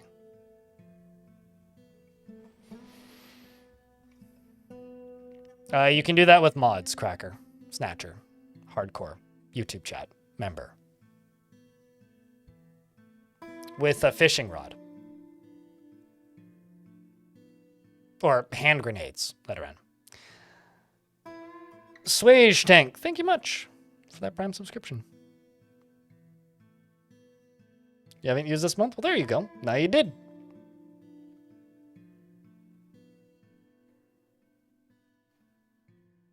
So yeah, I mean, it's mostly that. But like, it's summertime. It's been a while since the last patch. The player base is down right now because it's been a while since the last patch that has added something major. So, you know, it's all good. Thanks for the $5. Yodamon. Appreciate you. I haven't fished since I was a small child. Combos are silly. That's all I have to say.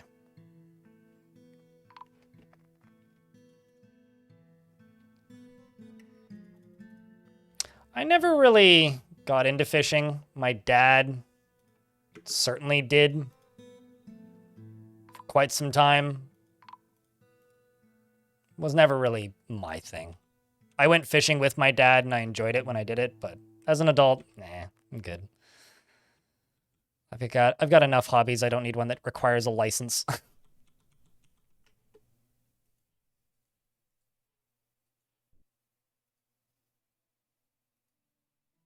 Also, thank you for the hype train, chat. I feel like for a lot of people, fishing is an excuse to be in the middle of nowhere in silence. Like that to me is like a large part of fishing is vibes. Also drink. I mean, I guess it depends on who's driving. I never got into fishing as an adult because all the places I like fishing kind of require a car. I could now, but then I'd have to get into ocean fishing, and honestly, I think I've got enough hobbies.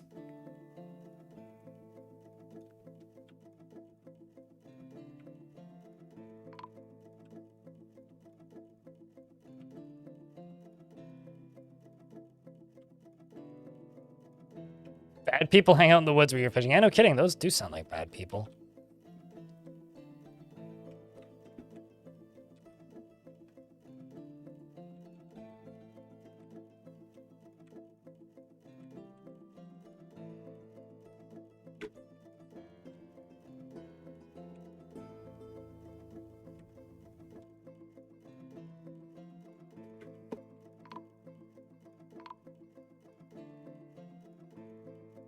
Oopsies.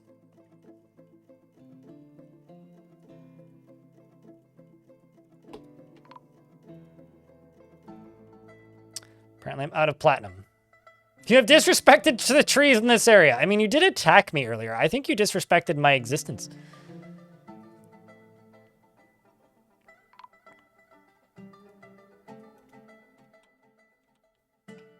So speak for yourself, Mr. Elf. Canada does very much require a fishing license.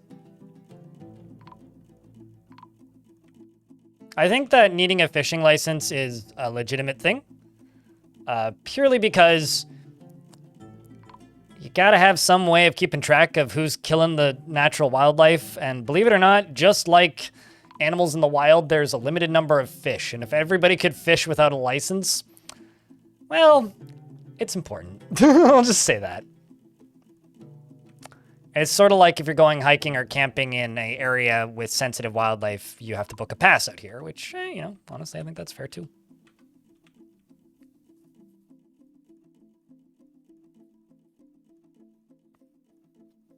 Although if you're like, I think under 13, you don't need a license. So children can fish for free.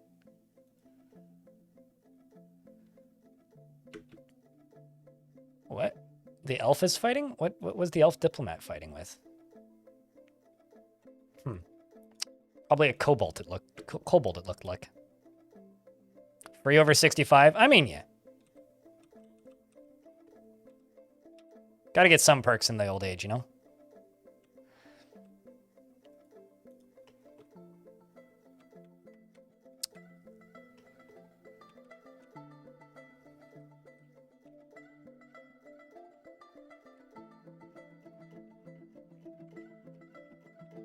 This is what I'm waiting for.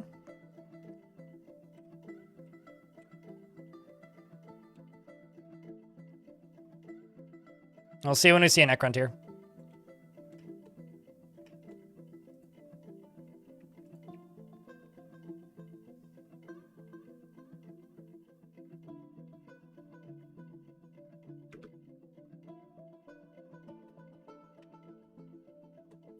I think I'm going to do this.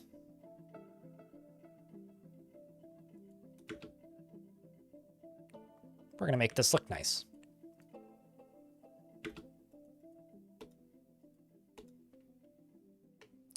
For this, thank you very much for the hype train with the $7.50 and 2 subscriptions. It's about the smallest hype train you could do. Hype train speedrun. Get it over with quickly. Appreciate you guys. Let's see. That's Gabbro.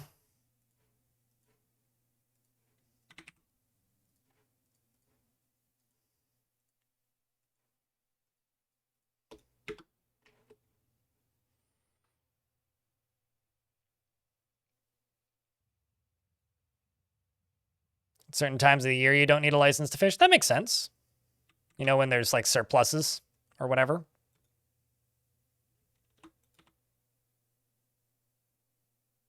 That makes sense.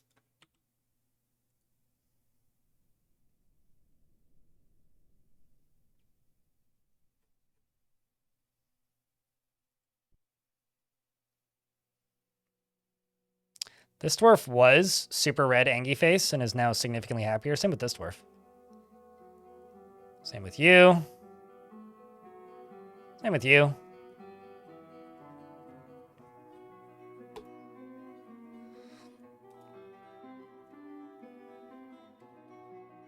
Steelhead was a big one. Yeah, makes sense.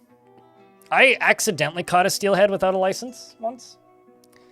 Like, I had a license, but I didn't have, like, the accounting for steelhead. And we brought it back, and then while we were cleaning it, one of my dad's friends was like, you know, that's a steelhead, right? Like, you have to put that back. It's like, well, oops. I was like a child. That steelhead almost pulled the canoe over because those fish aren't big. Sorry, those fish are big. And I had a little kid rod that was like maybe that big. Damn near snapped my rod in half and almost pulled the canoe over. Certainly damn near pulled me out of the canoe. I remember my dad grabbing me by the shoulders so that I didn't fall over the edge. It was like bigger than my rod. I genuinely, also that's a sentence to say out loud. I genuinely don't know how, like, we actually caught it. It, by all counts, should have just snapped the fishing rod, but it was also kind of funny because while we were cleaning it, we realized that, because it completely swallowed the hook. The reason it completely swallowed the hook was because I technically didn't catch the steelhead. I caught a little fish about that big, and the steelhead ate that fish. Started playing the game 6 weeks ago, and you feel like you are close to you are a close personal friend with the amount of time you've watched my tutorials. I've had that with people on the internet before. Hodelberries. If they're raspberries, I agree. Also, I probably missed you, but see you later, Necrontier. I've only ever caught shad in video games like Russian fishing, so...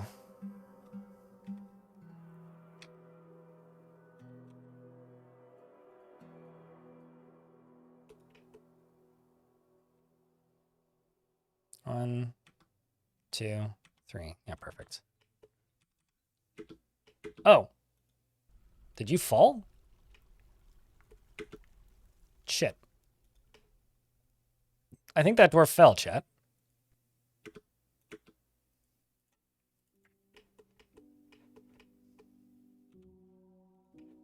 And also, I can't tell if they can get out of there. Well, how about this?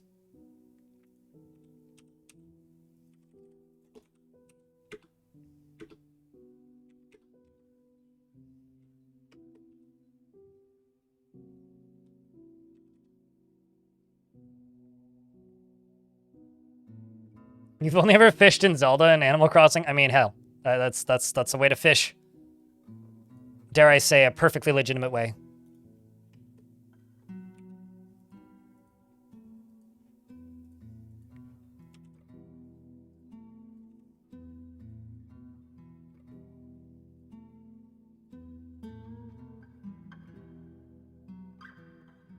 Thought about getting a little inflatable raft, but you were scared of turning over and then you'd just be gone. You can't swim for jack. Yeah. Pro tip, if you're gonna get a boat, also get a life jacket.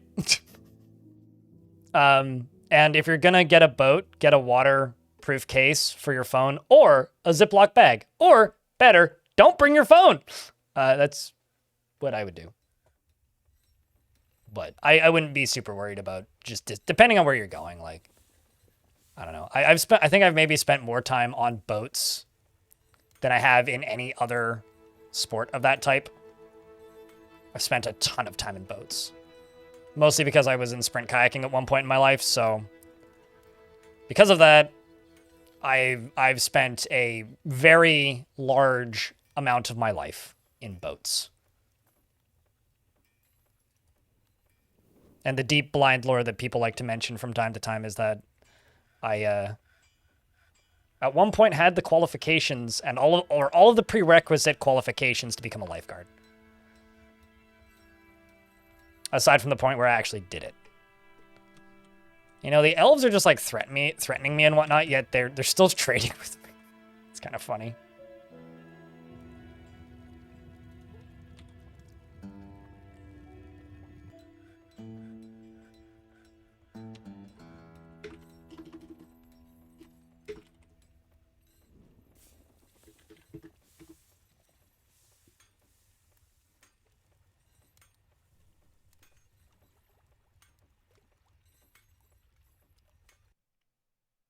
River can be scary in boat. I will say that. Chat, a vile force of darkness has arrived, but I'm going to call this a vile force of cliffhanger.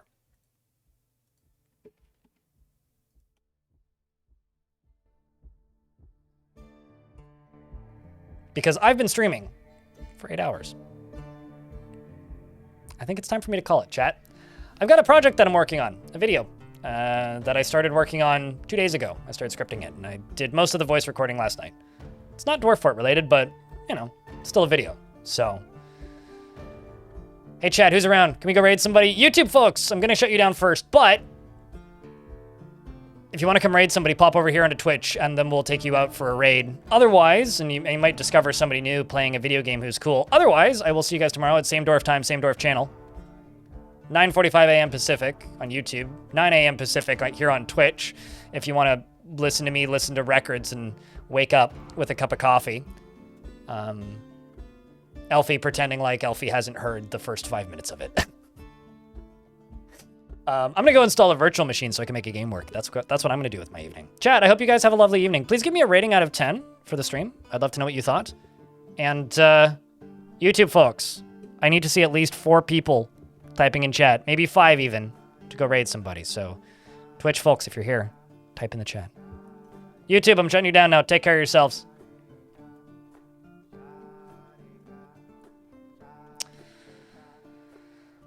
Alrighty. Just need to wait for the game to finish saving. YouTube's now off. And then we'll go raid someone. I got a 100 out of 10 from YouTube, so unfortunately, Letterman, your 11 out of 10 is void. We don't have a raid message. It's very simple here, though. Liam, you'll figure it out.